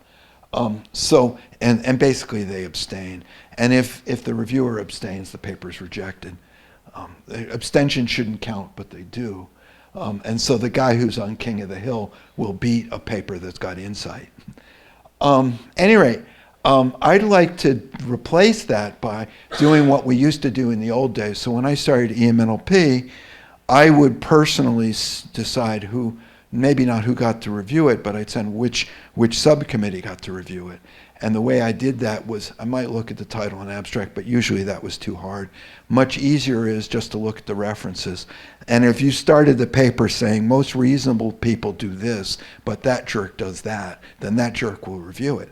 So you know how to write the paper, so you can choose your friend to review it, call your friend a jerk, and he gets to review it. Anyway, I'd like to go back to that old system where you basically use the references to decide who's going to review it. Summarization. So there's a lot of systems that are out there, like TLDR, too long didn't read. And basically what they do is they summarize each document one at a time. And what the TLDR is mostly is find one sentence in the abstract that represents the paper and then use that. I find, so when I get a collection of documents, like say, I'd like to know how does Yashua Benjua's papers and Samuel's Benjua's, they both wrote a lot of papers, they're great papers, but could you tell me what's in common and how they differ? So, compare and contrast those two collections. Or how does this year's conference compare and contrast with last year's conference? So what I'd like to do is to capture similarities and differences among clusters of documents. And I want to say the author's perspective is different than the contemporary audience, and readers are different than writers, then is different than now, abstracts are different than citing sentences. So we should be able to capture all this. Now, here's an example. The query is a very highly cited paper called Deep Walks, blah, blah. And I put it into two systems. The one above the line is Spectre. The one below the line is the proposed method. And I just show here from the query, give me 4 documents that you believe in. And the scores, the cosines, are some notion of how much the candidate matches the query. And what I want to point out here is that the proposed method returns documents that are more heavily cited than the alternative, than the baseline. And I think that, here, one of the things, oops, darn, how do I go back? So one of the things I wanted to point out here is, look at the top 2, that second to the top document, actually the top one, Learning of Social Representations, reference 32. It has no citations, and yet the cosine score is actually, remarkably high, especially by Spectre. So it's a spot-on paper. What is it? All right? And what I'm showing here is that the top 2 matches. The query is the top one, Deep Walk, and the next link below that was the next matching one. They have the same first author. The Too Long Didn't Read is almost identical. Maybe it is identical. And the first one has 7,000 citations, and the second one has no citations. What's going on? I think the second paper was an early draft of the successful paper. All right? It's basically a dupe, and I don't want to see a dupe. Okay? So I don't think that's a good match at all, because it's too good a match. When recommending what should I read, what should I cite, lots of systems focus on relevance, say word overlap. Those dupes have wonderful word overlap, okay? Too good word overlap. But what I want to say is more important is don't recommend papers that are buzzword compliant, recommend stuff that I should actually read, all right? And I don't want to read a dupe of the one that I just gave you. I also don't want to read something that nobody thought was worth reading, right? All right, most papers are never read or cited, so don't recommend that stuff, even if it's spot on. All right, I keep getting all these recommendations for crap papers that aren't worth reading. Show me something that I want to know. All right, here's Emily Bender's paper on stochastic parrots. Maybe some of you are familiar with it. The top ones are from the Spectre. The bottom ones are from the proposed method. I want to point out that the bottom ones have more citations than the top ones, but also more importantly, the ones on bottom are all about toxicity in some way. And that's sort of a major point of this paper. The ones up top are about deep nets, but not particularly toxic ones. All right. So I think that the proposed method is offering something here. Now, the evaluations we have don't show these benefits, so we need to come up with evaluations that do. All right. Anyway, that's the toxicity. Reality is missing values. So let's say A is a set of papers with abstracts and L is a set of papers with links, okay? And I want to say these two sets are kind of incomparable. And F is a model, say BERT, and typically F is applied to the text. And what do I do when I don't have any text? Oh, and one of the things I want to say, just introduce some notation. V is a vector, and so F of the abstract is a vector, all right? And I'm going to talk about a BERT inverse. Normally we don't think about that, but if you give me a vector, I should be able to give you some text. And if I got 200 million documents, I should be able to do it, all right? And now the challenge is, what do I do when I don't have any abstracts? So the suggestion is, let D be a document ID, and document IDs have properties. They have text, they have context, and they have more stuff. The desiderata is robustness. Some of these values are missing, some of them will be wrong. Life is tough. And I'd like F of D to work for all three regions in this Venn diagram. And in particular, it should work in the green area. And GNNs are used for fine-tuning, but at inference time, they only work in the red area. All right? They only work when I've got abstracts. So I'd like to be able to work in all those cases. The centroid assumption. Okay. So imagine that I have a submission D to a conference, and D hasn't been published yet because it's a submission. So what's F of D? And one very simple assumption is that if I knew the true vector, that's F of D, and F hat of D be some approximation that I can use without knowing that. And the standard approximation is to use, apply BERT to the abstract. And what I'd like to do with the centroid approximation is to say I can apply BERT to, or whatever, to all the references. And then I can say that the new document, your submission, is some aggregate of all the vectors for the submissions. Oh, and what that figure does is to show that this approximation is pretty good, especially for the proposed method. Bad misleading values. Bad values are reality. With multiple representations, I can do error detection. So with GNNs, they all want to have one model to rule them all. And I think it's useful to have multiple perspectives. And so when there's a big difference in the multiple perspectives, then one of them is probably wrong. And at least, buyer be wary. So here's an example where the cosines are different and what's going on here. So let me show the example. The query in this case is Mark Lieberman's paper. He wrote it in the 70s. It's got 1,000 citations. It's a big deal. And then I'm calling out this paper in theology. And what does this paper in theology have to do with Mark's paper in linguistics? Well, turns out that the abstract in Semantic Scholar for Mark's paper isn't an abstract. Linguistic Inquiry doesn't publish abstracts. So for some reason, the system found this boilerplate from JSTOR that says you should respect their property and use that as the abstract. And then it turns out that this theology paper, which was published 20 years earlier, has almost the same abstract. The only difference is who the copyright owner is and a few other details like what journal it's published in and who the authors are and the title. But other than that, it's nearly spot on. So this is a case where the abstract and any property of the abstract is going to be misleading, and so it's useful to have another perspective. Random walks. So we use random walks a lot. Basically, the way random walks work is pick a document randomly, then pick its references randomly, and do it again, and do it again, and do it again. And at the end, I get a bunch of pairs, and I can compute things like cosines on the pairs and distances in the graph. And what you're going to see is that there's a very consistent pattern where cosines are related to distance. And this is another, here, darn. It's really sluggish. Here, no, stop.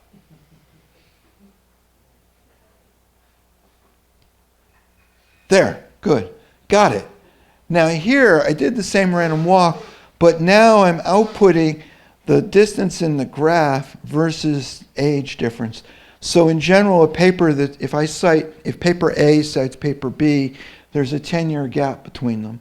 If you do it twice, there's a 20-year gap. You do it 3 times, 30-year gap. Do it 4 times, you get 40-year gap. So the distances in this graph have a real interpretation. All right. Not only are they sort of semantically similar, they're also, the literature is gonna got like onion rings going through it. All right. Rings in a tree. Okay. And what I want to say is that in speech, we tend to think of the time domain and frequency domain as 2 representations of the same thing. And here I want to say that sometimes the cosine is more convenient than the graph thing, and sometimes the graph is more convenient than the cosine.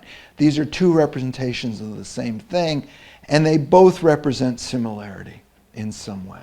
All right? And so we can just do these transforms back and forth. And here I'm showing 4 different representations, and they all have the same property.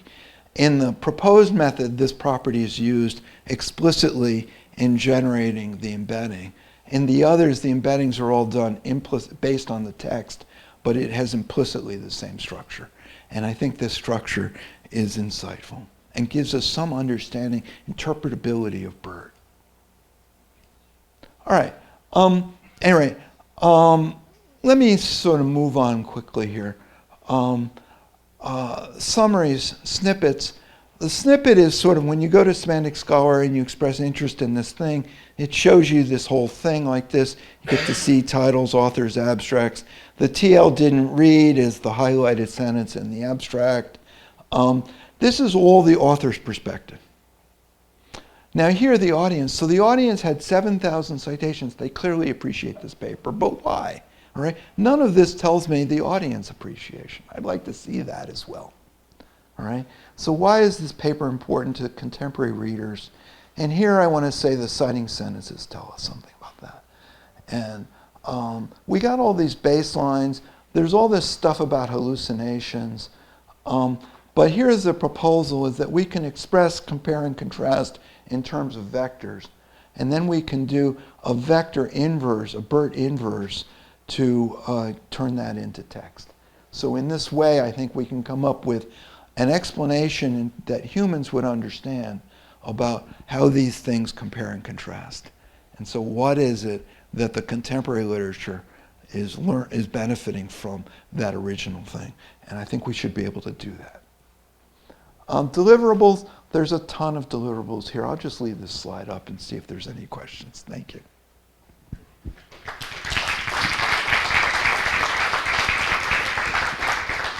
Oh, and did I say there was a GitHub up there? Right.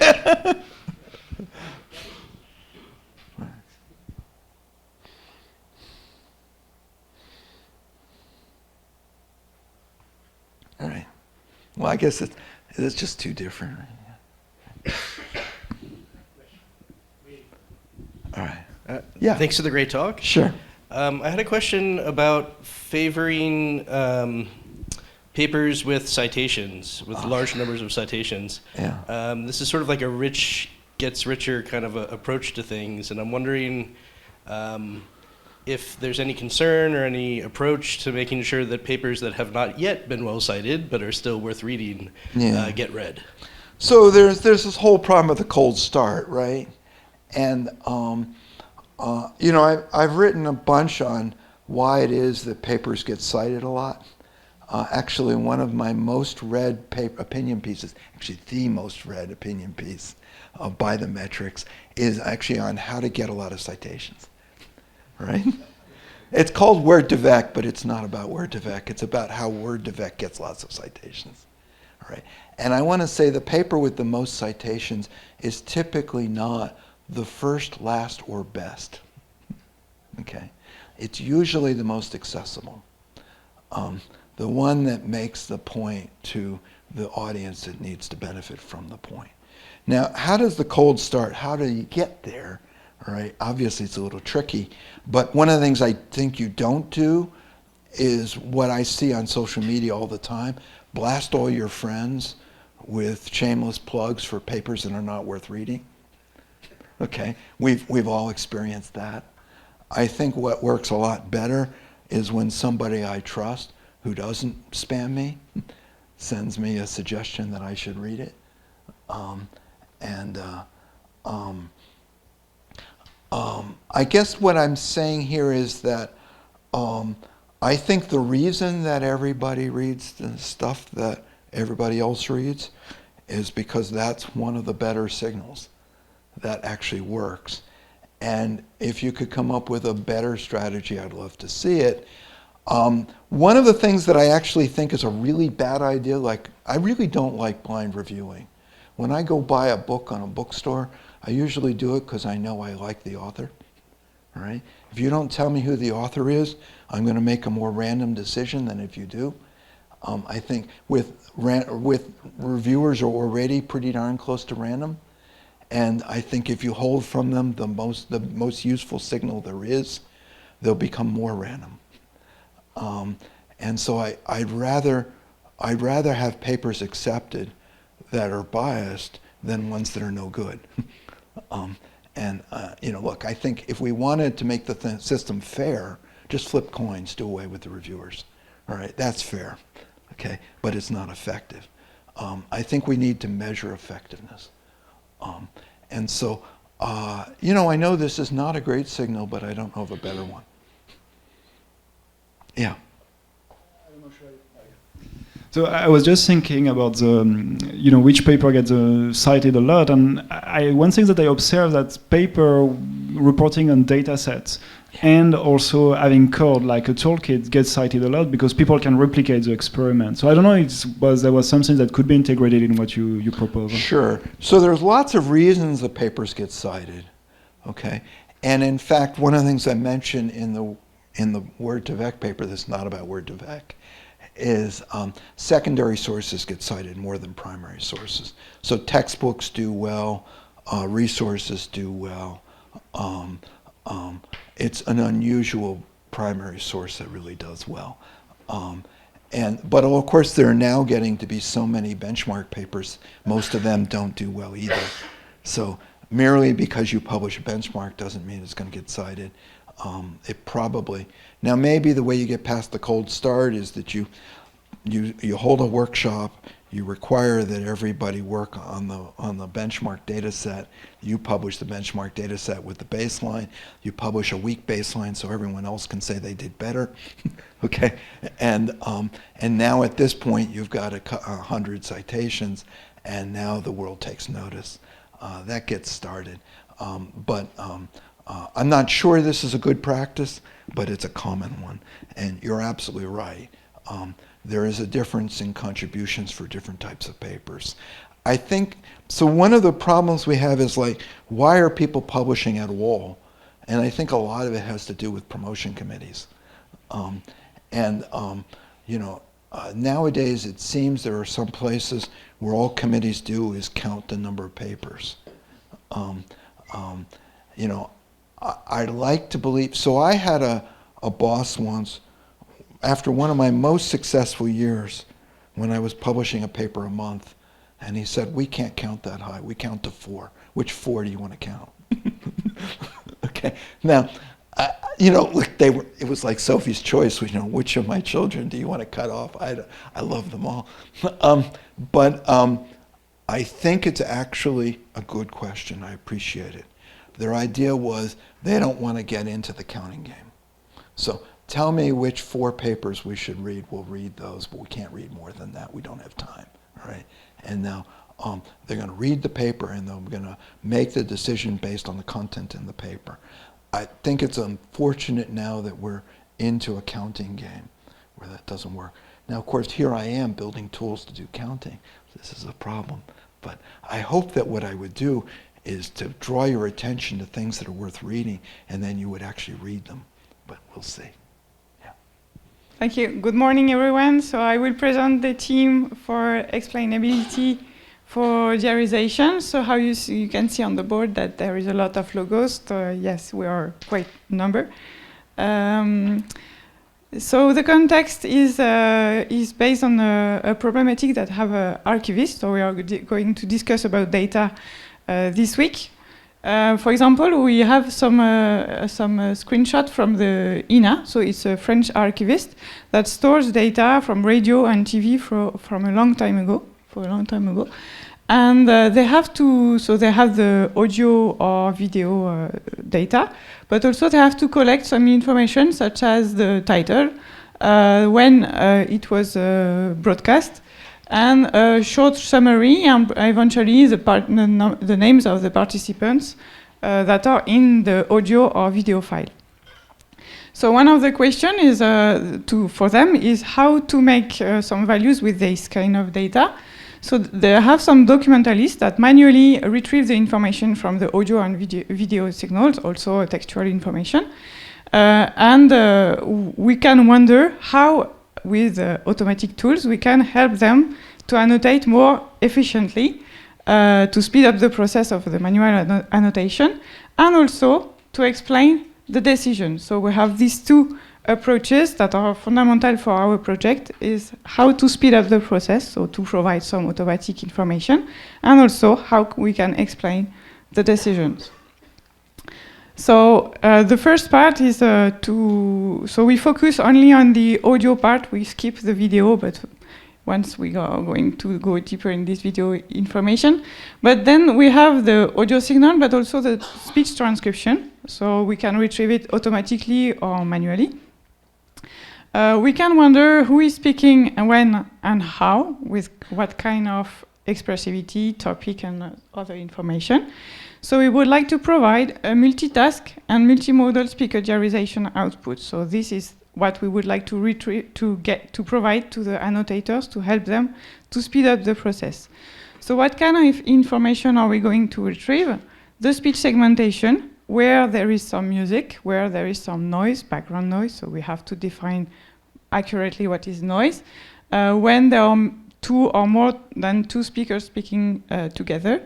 We can also provide a speaker segmentation and clustering. So if we have the speaker information, we know which speakers, their identity are known. So we can say, okay, this blue one is a known speaker. We can put the name on it. And also from the transcription, we can provide some topic information with respect to time. Another information that is quite useful is, for example, the yellow speaker. You see it is the number, so there is no name on it. So how we can provide information to the annotator to help him retrieve the name of this speaker. So for that, we can provide a list of attributes to the annotator with linguistic information. For example, we can retrieve the named entities, if there are some first name and surname in the audio signal. We can also provide area of expertise of the speaker, so topic information.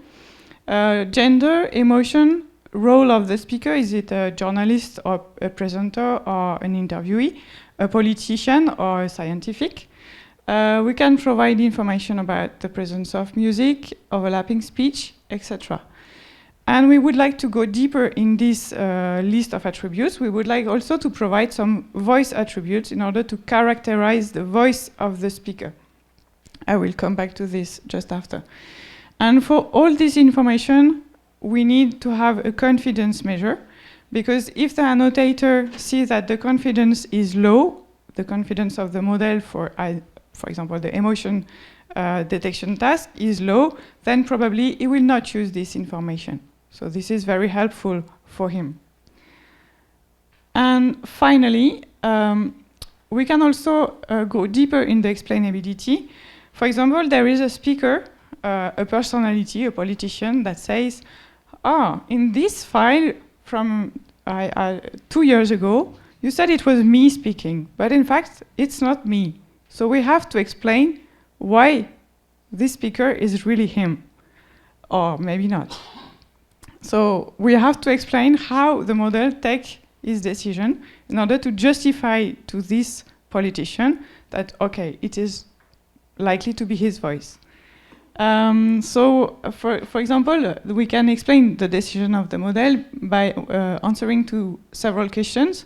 For example, we can wonder, why is there a boundary here? So here we have a red boundary. So there is someone speaking, the blue one, someone speaking, the orange one, and a yellow speaker starting to speak. So we can explain why there is the boundary here. We can also explain why this audio segment, so this blue one, belongs to the blue cluster. So for which reason? Because of which attributes? Why this audio segment has been clustered with this one? So why this yellow one has been clustered with this one?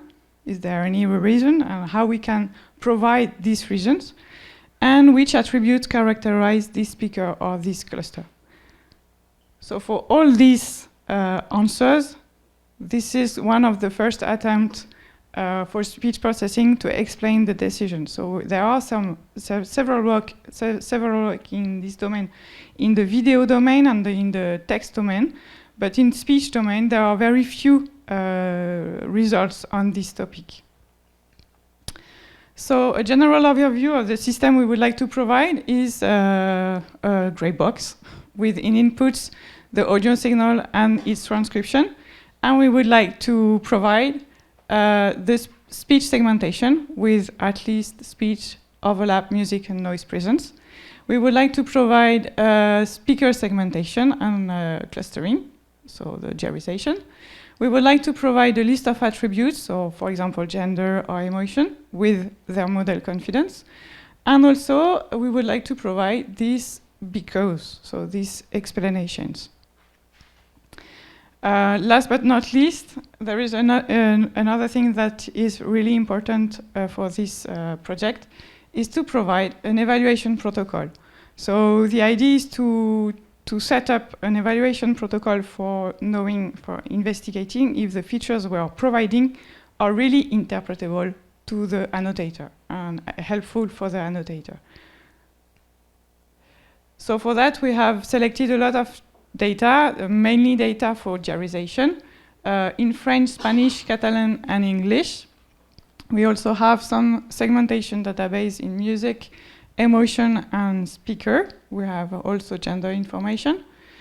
And we are setting up an evaluation data set. So this is a bit tricky because in fact we would like to have a lot of attributes and none of the database are containing all these attributes. So for the evaluation task, we need to manually annotate the missing labels, so what we have done before this day, but also we can use pseudo labels and confidence, so this will be a part of the project also. If I go a bit deeper into the systems that we would like to provide, we have this multitask and multimodal speaker diarization. So to do so, we would like to have acoustic embeddings and linguistic embeddings. So we can use some self-supervised networks.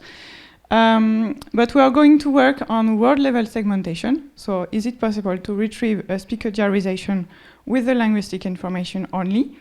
So with acoustic information, we know that we can do it.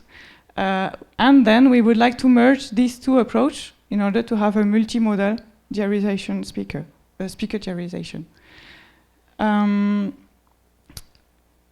So for now, the baseline approach for multitask segmentation is that we have different independent systems that can retrieve either, for example, speech overlap and non-speech information, or can retrieve music, noise, and speech presence. And we would like to merge this information in a unified model with a joint representation for all of the attributes, so music, noise, speech, and overlap, and to provide a multi-level segmentation for the diarization. For this aspect, we are going to implement it in the Pianode toolkit, so thanks to Hervé Bredin, who is in the team, not here, but remotely. And also, we are going to take care of the calibration of the model in order to have good confidence metrics. Regarding the speaker diarization, so there is a new trend that appears 3 years ago, I think, which is called the end-to-end neural diarization. So here you have the audio input, and you can provide in a neural process the diarization results. So with at least overlap information, presence of speech, and the active speakers. So far, this kind of approach works well with 2 speakers in the file. So we are going to investigate how we can improve this with more than 2 speakers. And also, we would like to include some linguistic information. So for that, there is an option is to introduce some phonetic loss, for example. And we would like also to have a better representation of the speaker in this model, because so far the attractors that are used here to model the speakers but locally to the segment are not representative of the speaker, or we cannot merge them in 2 different files.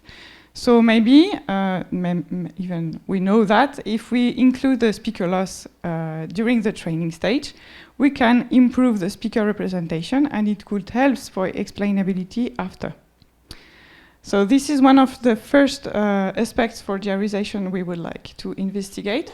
And the second aspect is to use the transcription directly.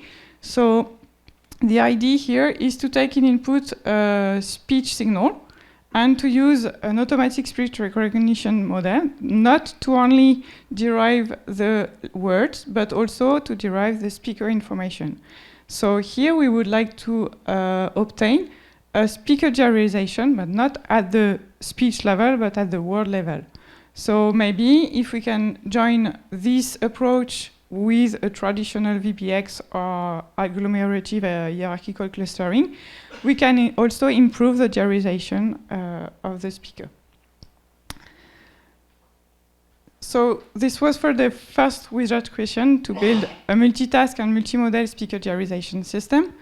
Then to provide a list of speaker or speech attributes, we are going on top of the diarization output, we are going to retrieve the gender and emotion information, speaker identification. So if we have some models of the speaker because they are known in the database, then we can provide the speaker ID. And we are going also to provide some named entities information and topic related information. So for all these boxes, there are already some stuff that have been done because it's not new at all. But here we are going to plug it with the diarization system and also to use both the linguistic and the acoustic information. So we hope that we are going to provide, we are sure that, a list of attributes and their confidence, and the model confidences. So for now we have independent systems based on mono-speaker segments for all these tasks. And we would like to introduce the linguistic and acoustic information. We have to deal also with the segmentation, because usually these tasks are segment-based, so we get the emotion label for one only segment, but then if you process the speech signal as a continuous streaming, then you have to segmentate it correctly, so you have to know where is the end of the emotion and when it changed, when the emotion changed, when the gender changed.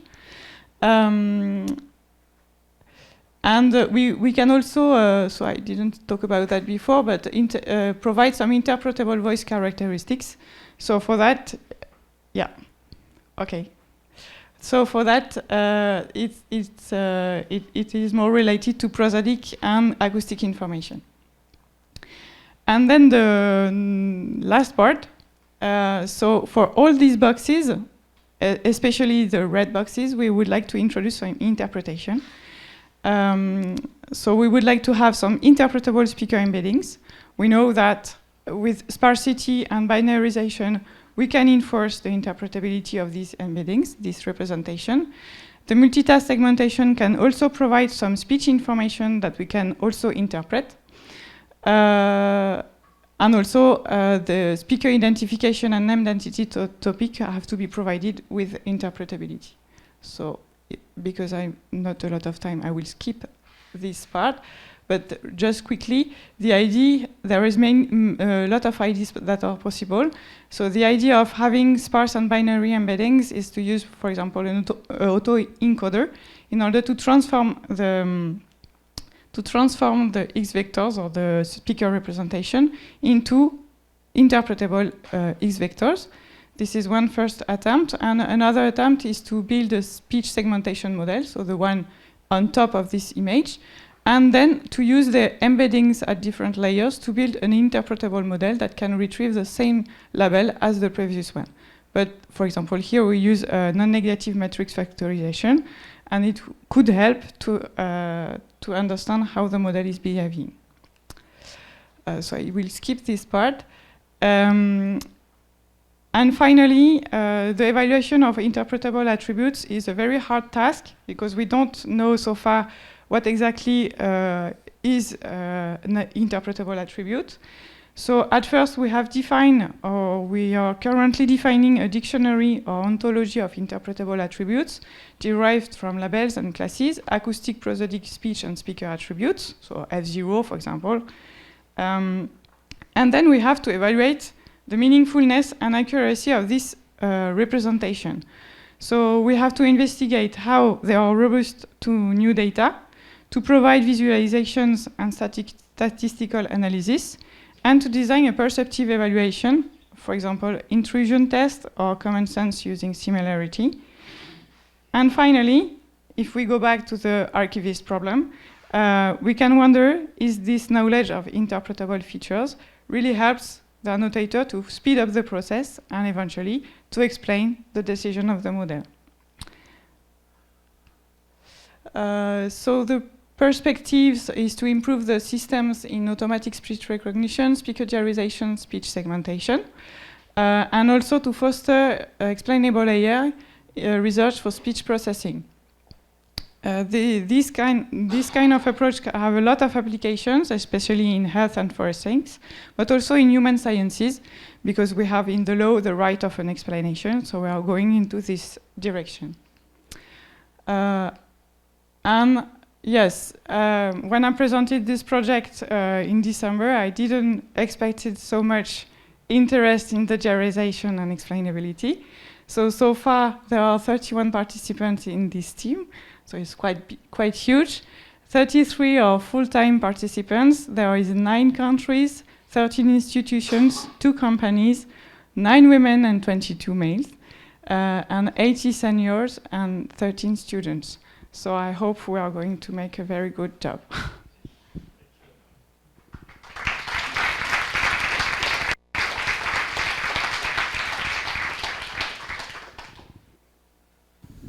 Hi, Marie. Thanks for the talk. Very good. I had a quick question about the speaker detection for maybe, I don't know if it's code switching or a multiple native language person.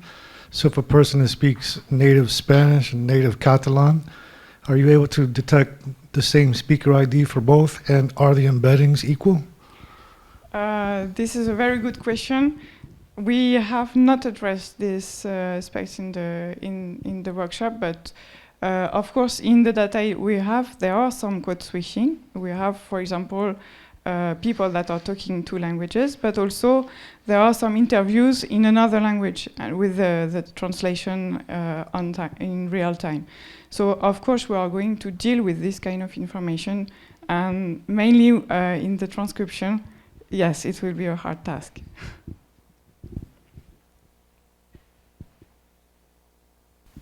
Thank you for the talk.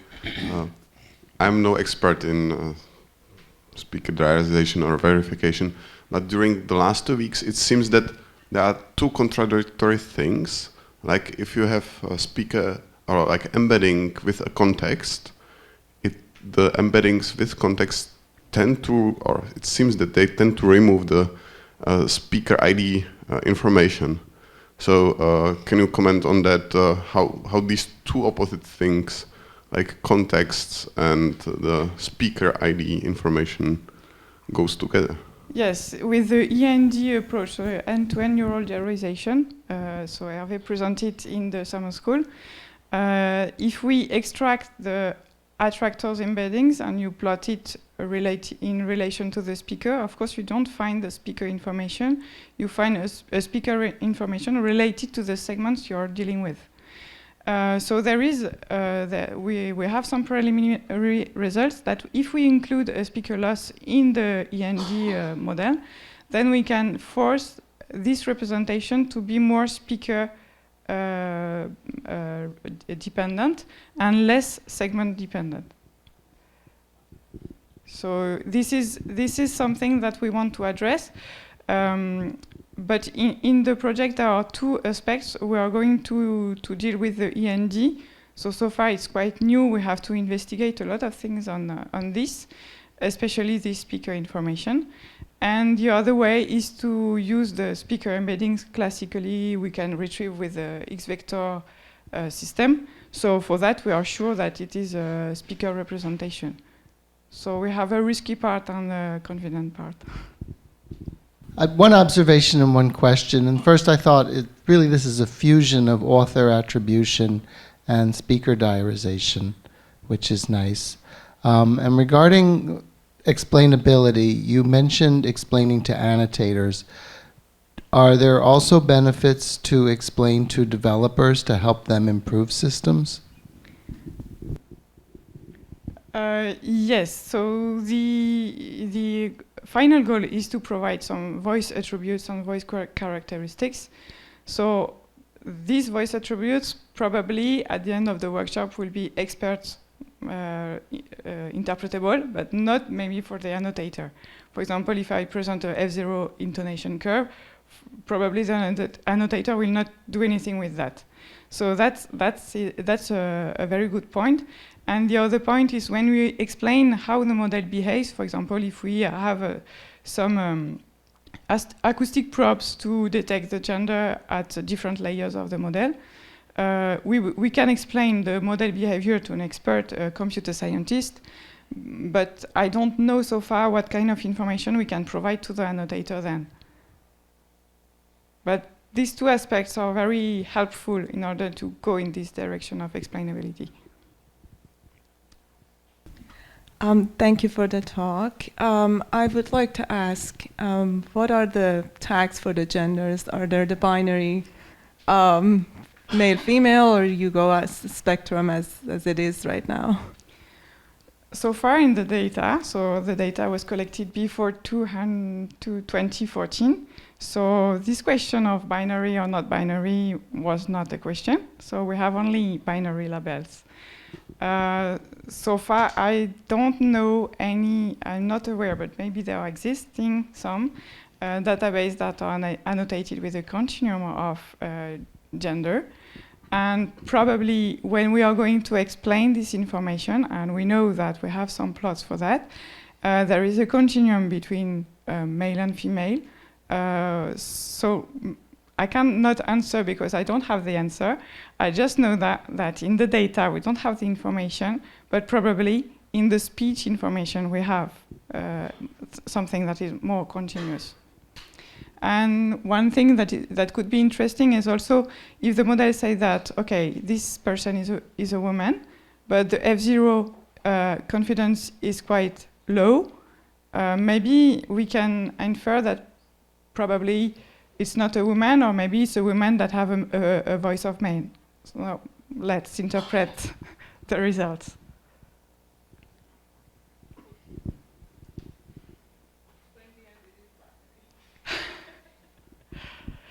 But this is because people are defining themselves like that in the data. So when they are at the radio station, they say she's a madame or she's monsieur. But so far we extract the gender from what they define. If it's a man, it's the man that is calling himself madame, there is no issue. It will be annotated as a woman. So it corresponds to what the people are saying they are, not the physiological, yeah. So hi, I will continue with the other team.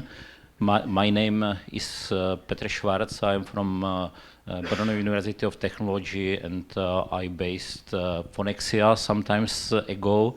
And our work is about dialogue systems. So what was the motivation?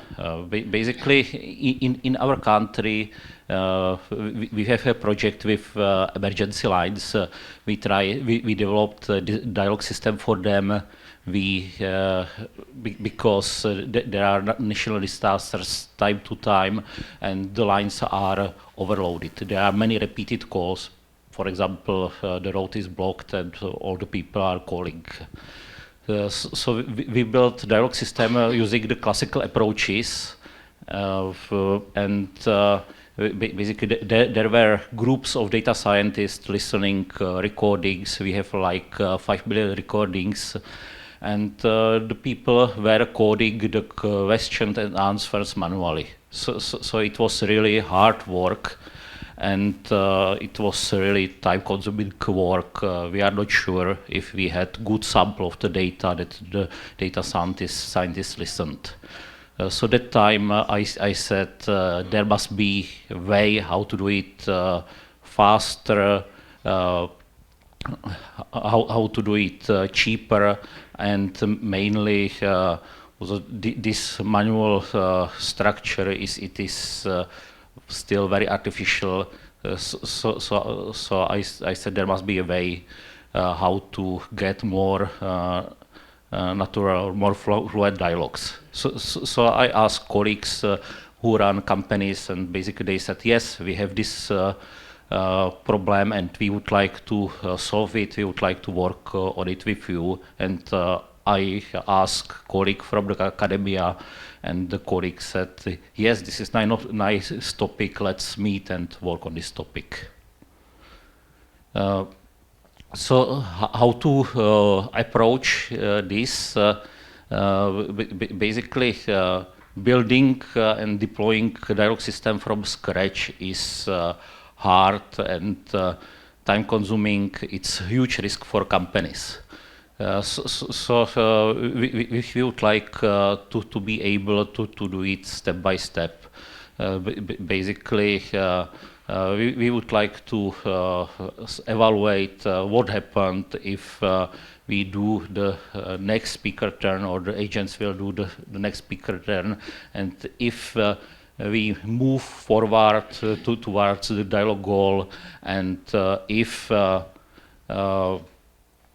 we basically shorten the conversation.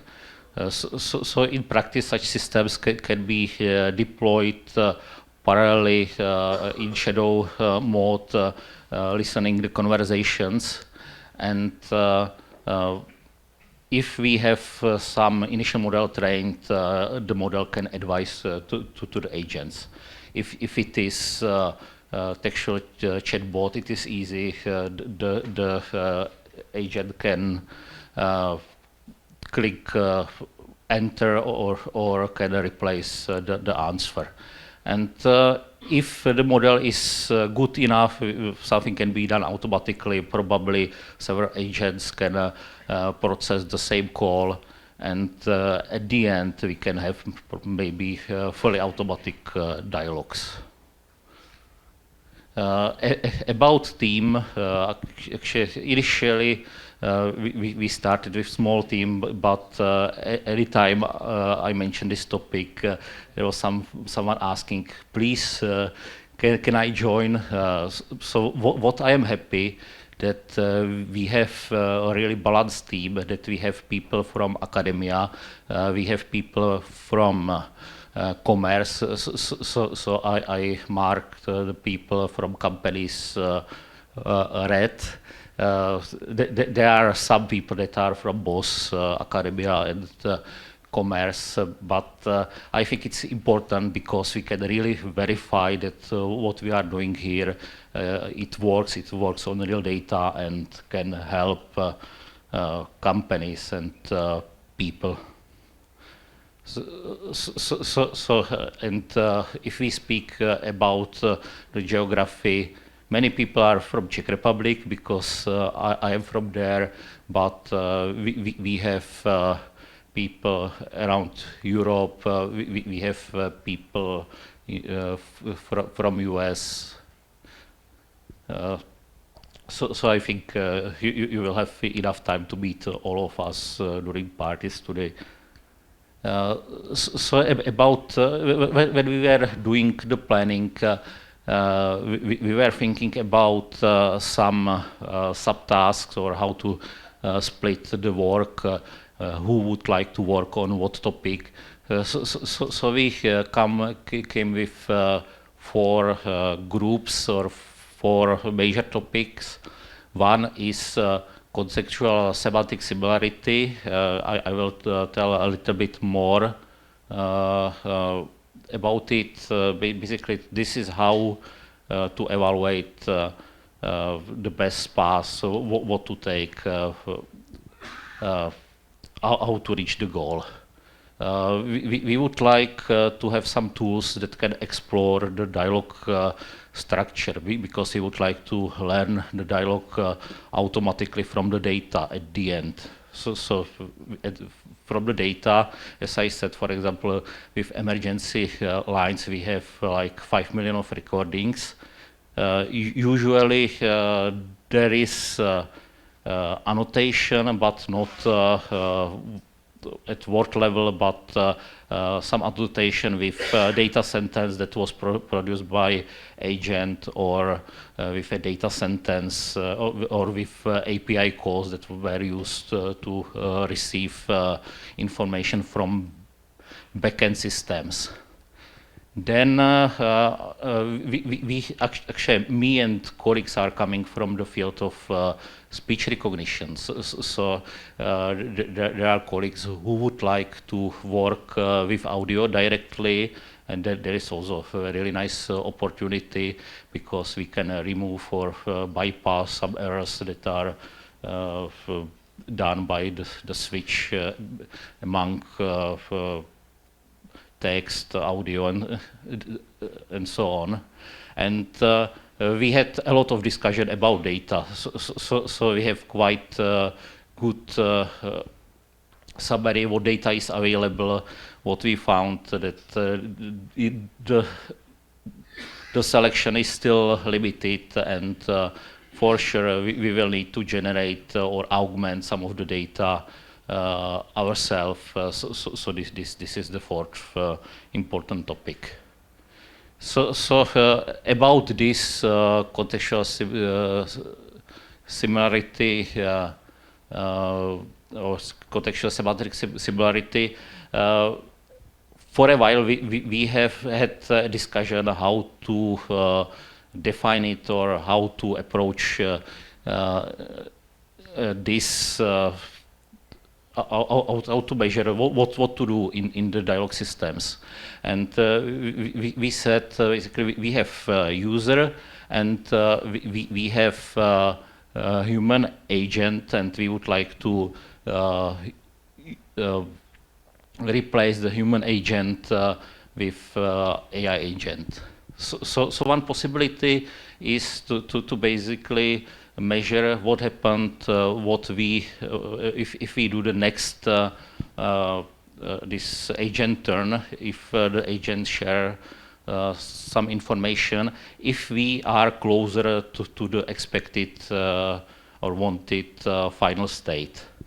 Because there are states that we would like to reach, like shared information, satisfied user, sold item, and there are states that we don't want to reach, like the user hangs up the call because it's too boring, and so on. So we can measure what will happen, and then select the right choice. This is basically summary how we can approach this. We would like to have measure how far we are from ways that leads to the wanted target states, how far we are from ways or paths that are going to unwanted target states. It is also possible to design some contrastive measure, and we would, if we are on the way already, we would like to measure how far we are from the final state, from the expected final states. So we were thinking to build the traces of passes from the end, from the final state, and basically go to the past.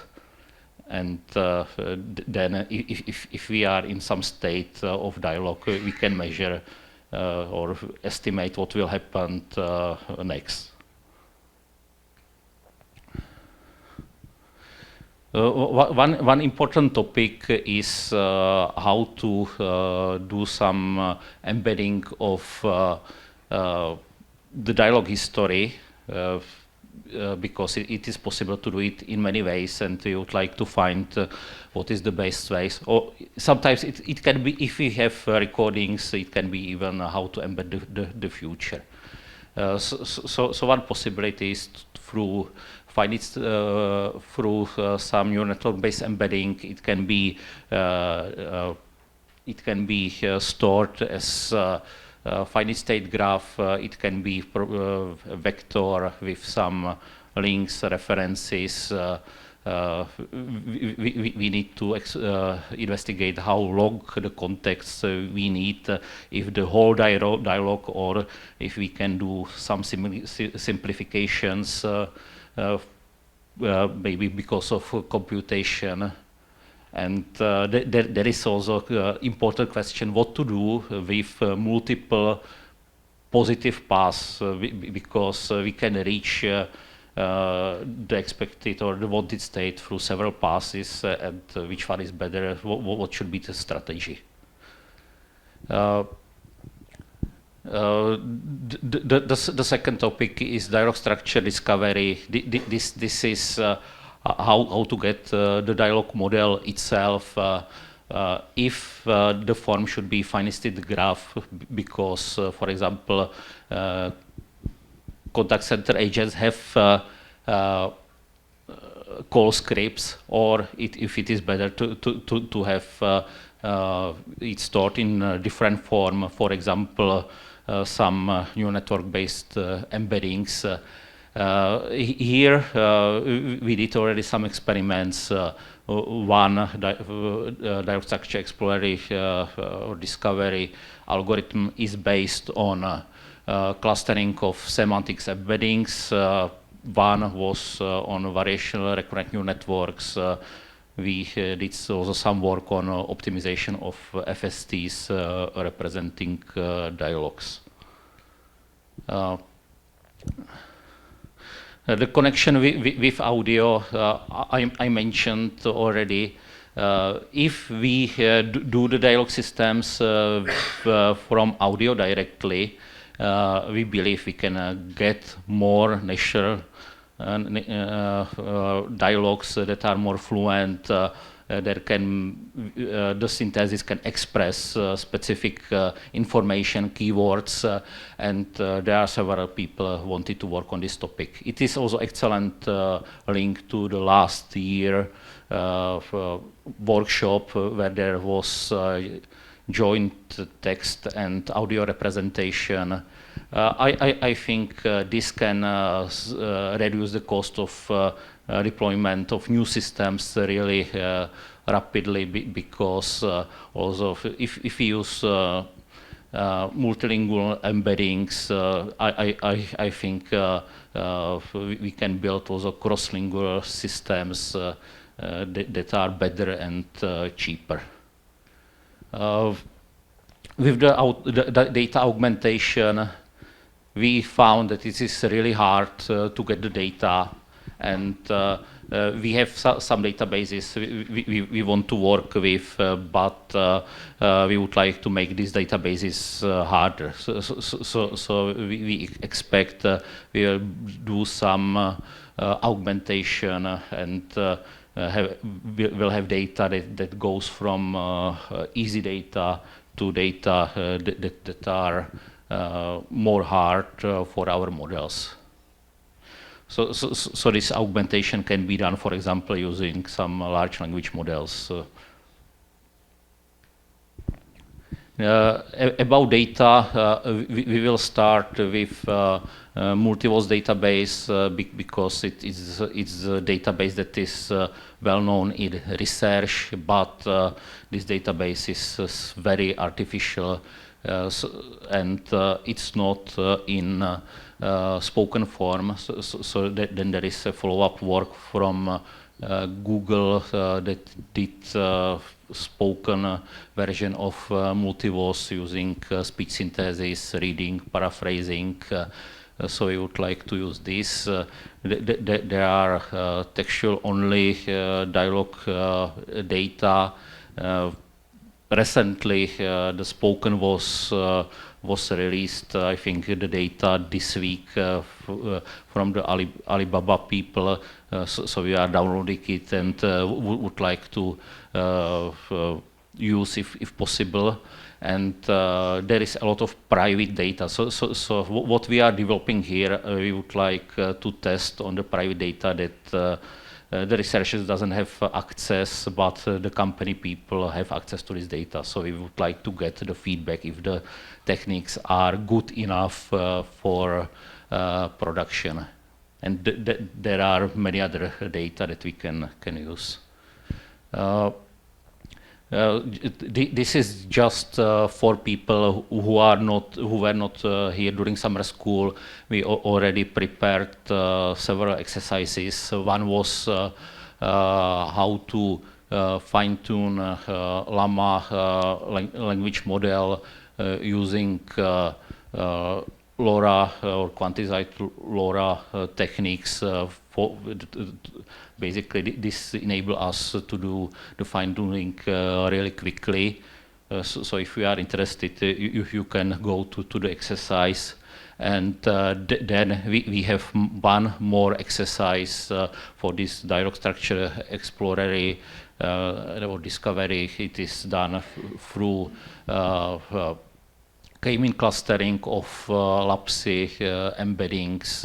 Then we calculated transition matrix among cluster, pruned the matrix, and it was converted to FST automata, and then we assigned some labels to the states. This is just an example of the output we were able to get. We wanted to have a small graph in this case that we can visualize here, but you can see that there are already some interesting clusters that you can see that, for example, in one state it is about reservation, and in other state there was the sharing of phone numbers, so we are able to get some dialogue structure clues. Now there was a question how to name our repository and our team, or what name to use for communication. We wanted to have something from K to follow Kaldi and so on.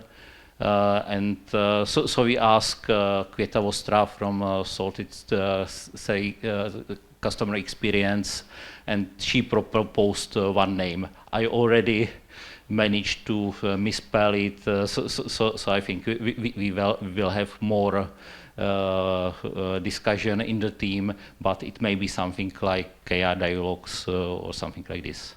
So thank you, and let's ask questions.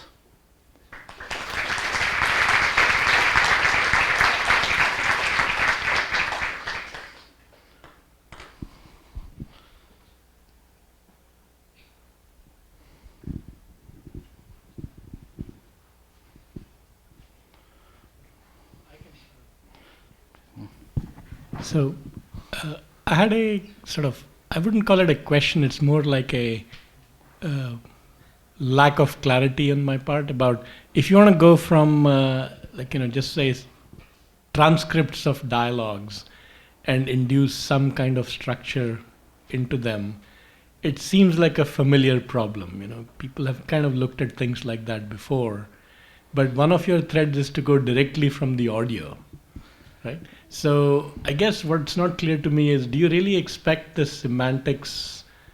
Because after all, in the end, if you go to a new domain where you have lots of spoken dialogue, the domain has some semantics. And I'm wondering what the chances are, why one should expect that the semantics would emerge from just looking at the speech. Is there an early indicator? Are there papers, or is there some suggestion that this can be done? I mean, maybe. So I like the work that was done the last year at the workshop from the translation. I think that some trends are there. Also, in Phonexia, we started from basically easier tasks, so we offered multilingual semantic search. Basically, you can ask questions in basically any language, and you will get the summary of documents. And the first feedbacks from customers are positive. And I also worry if the semantic similarity will be enough across the languages, and it seems that the users are able to find or see what they want to get. So this, at least now, it's my feeling that it could help, and it could simplify the deployment, especially what I see in Europe. The people are coming and asking, please build a dialogue system for me in this language. And the second information that is shared, or what is implicitly there, and can you repeat this for other 10 languages, because we have customers in other 10 countries. So this would be a really important move forward. I have a question regarding the evaluation, because you talked about the quality of the AI agent. Do you have any annotation of what is a good conversation, or what are you going to evaluate? There are some evaluations. Actually, all the evaluation metrics are some approximation. So this is still open questions.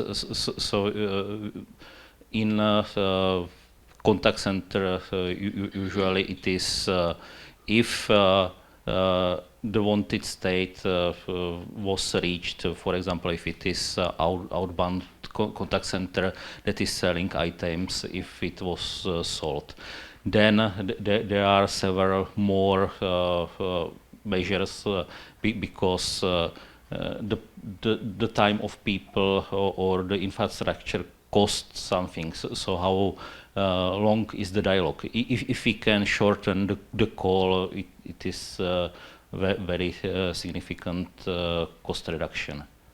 So I think we will use several of these. Then there are dialogue tasks like for this multiverse that has some boards and establish scores like joint goal accuracy for state tracking, blue for response generation, and so on. But as I said, these are very artificial. I just had a clarification question for me, actually. I'm not sure I understood with your graph, your FST, actually. That caught my eyes. So I was trying to understand what you want to learn in the dialogue here. Is it just a dynamic between speakers, or is something more about like what they are exchanging? Or I'm not sure basically to have the idea of like your perimeter of research. So it is a dialogue between agent in a contact center and the user. There is usually a goal. The user want to get some information. For example, why resolve why the invoice was not paid, or why my internet connection is not working, Yes, what is interesting about this task, the agent is trained to follow some dialogue structure that can be described by these finite state graphs. If the finite state graph is enough, it is still a question because the complex, the structure can be more complex, but we would like to explore. Okay.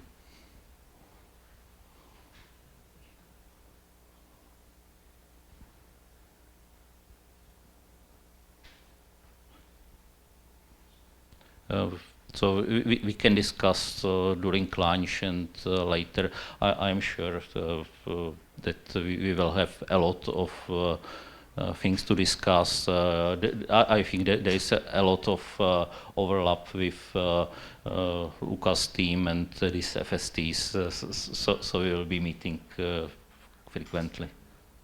Okay, thank you.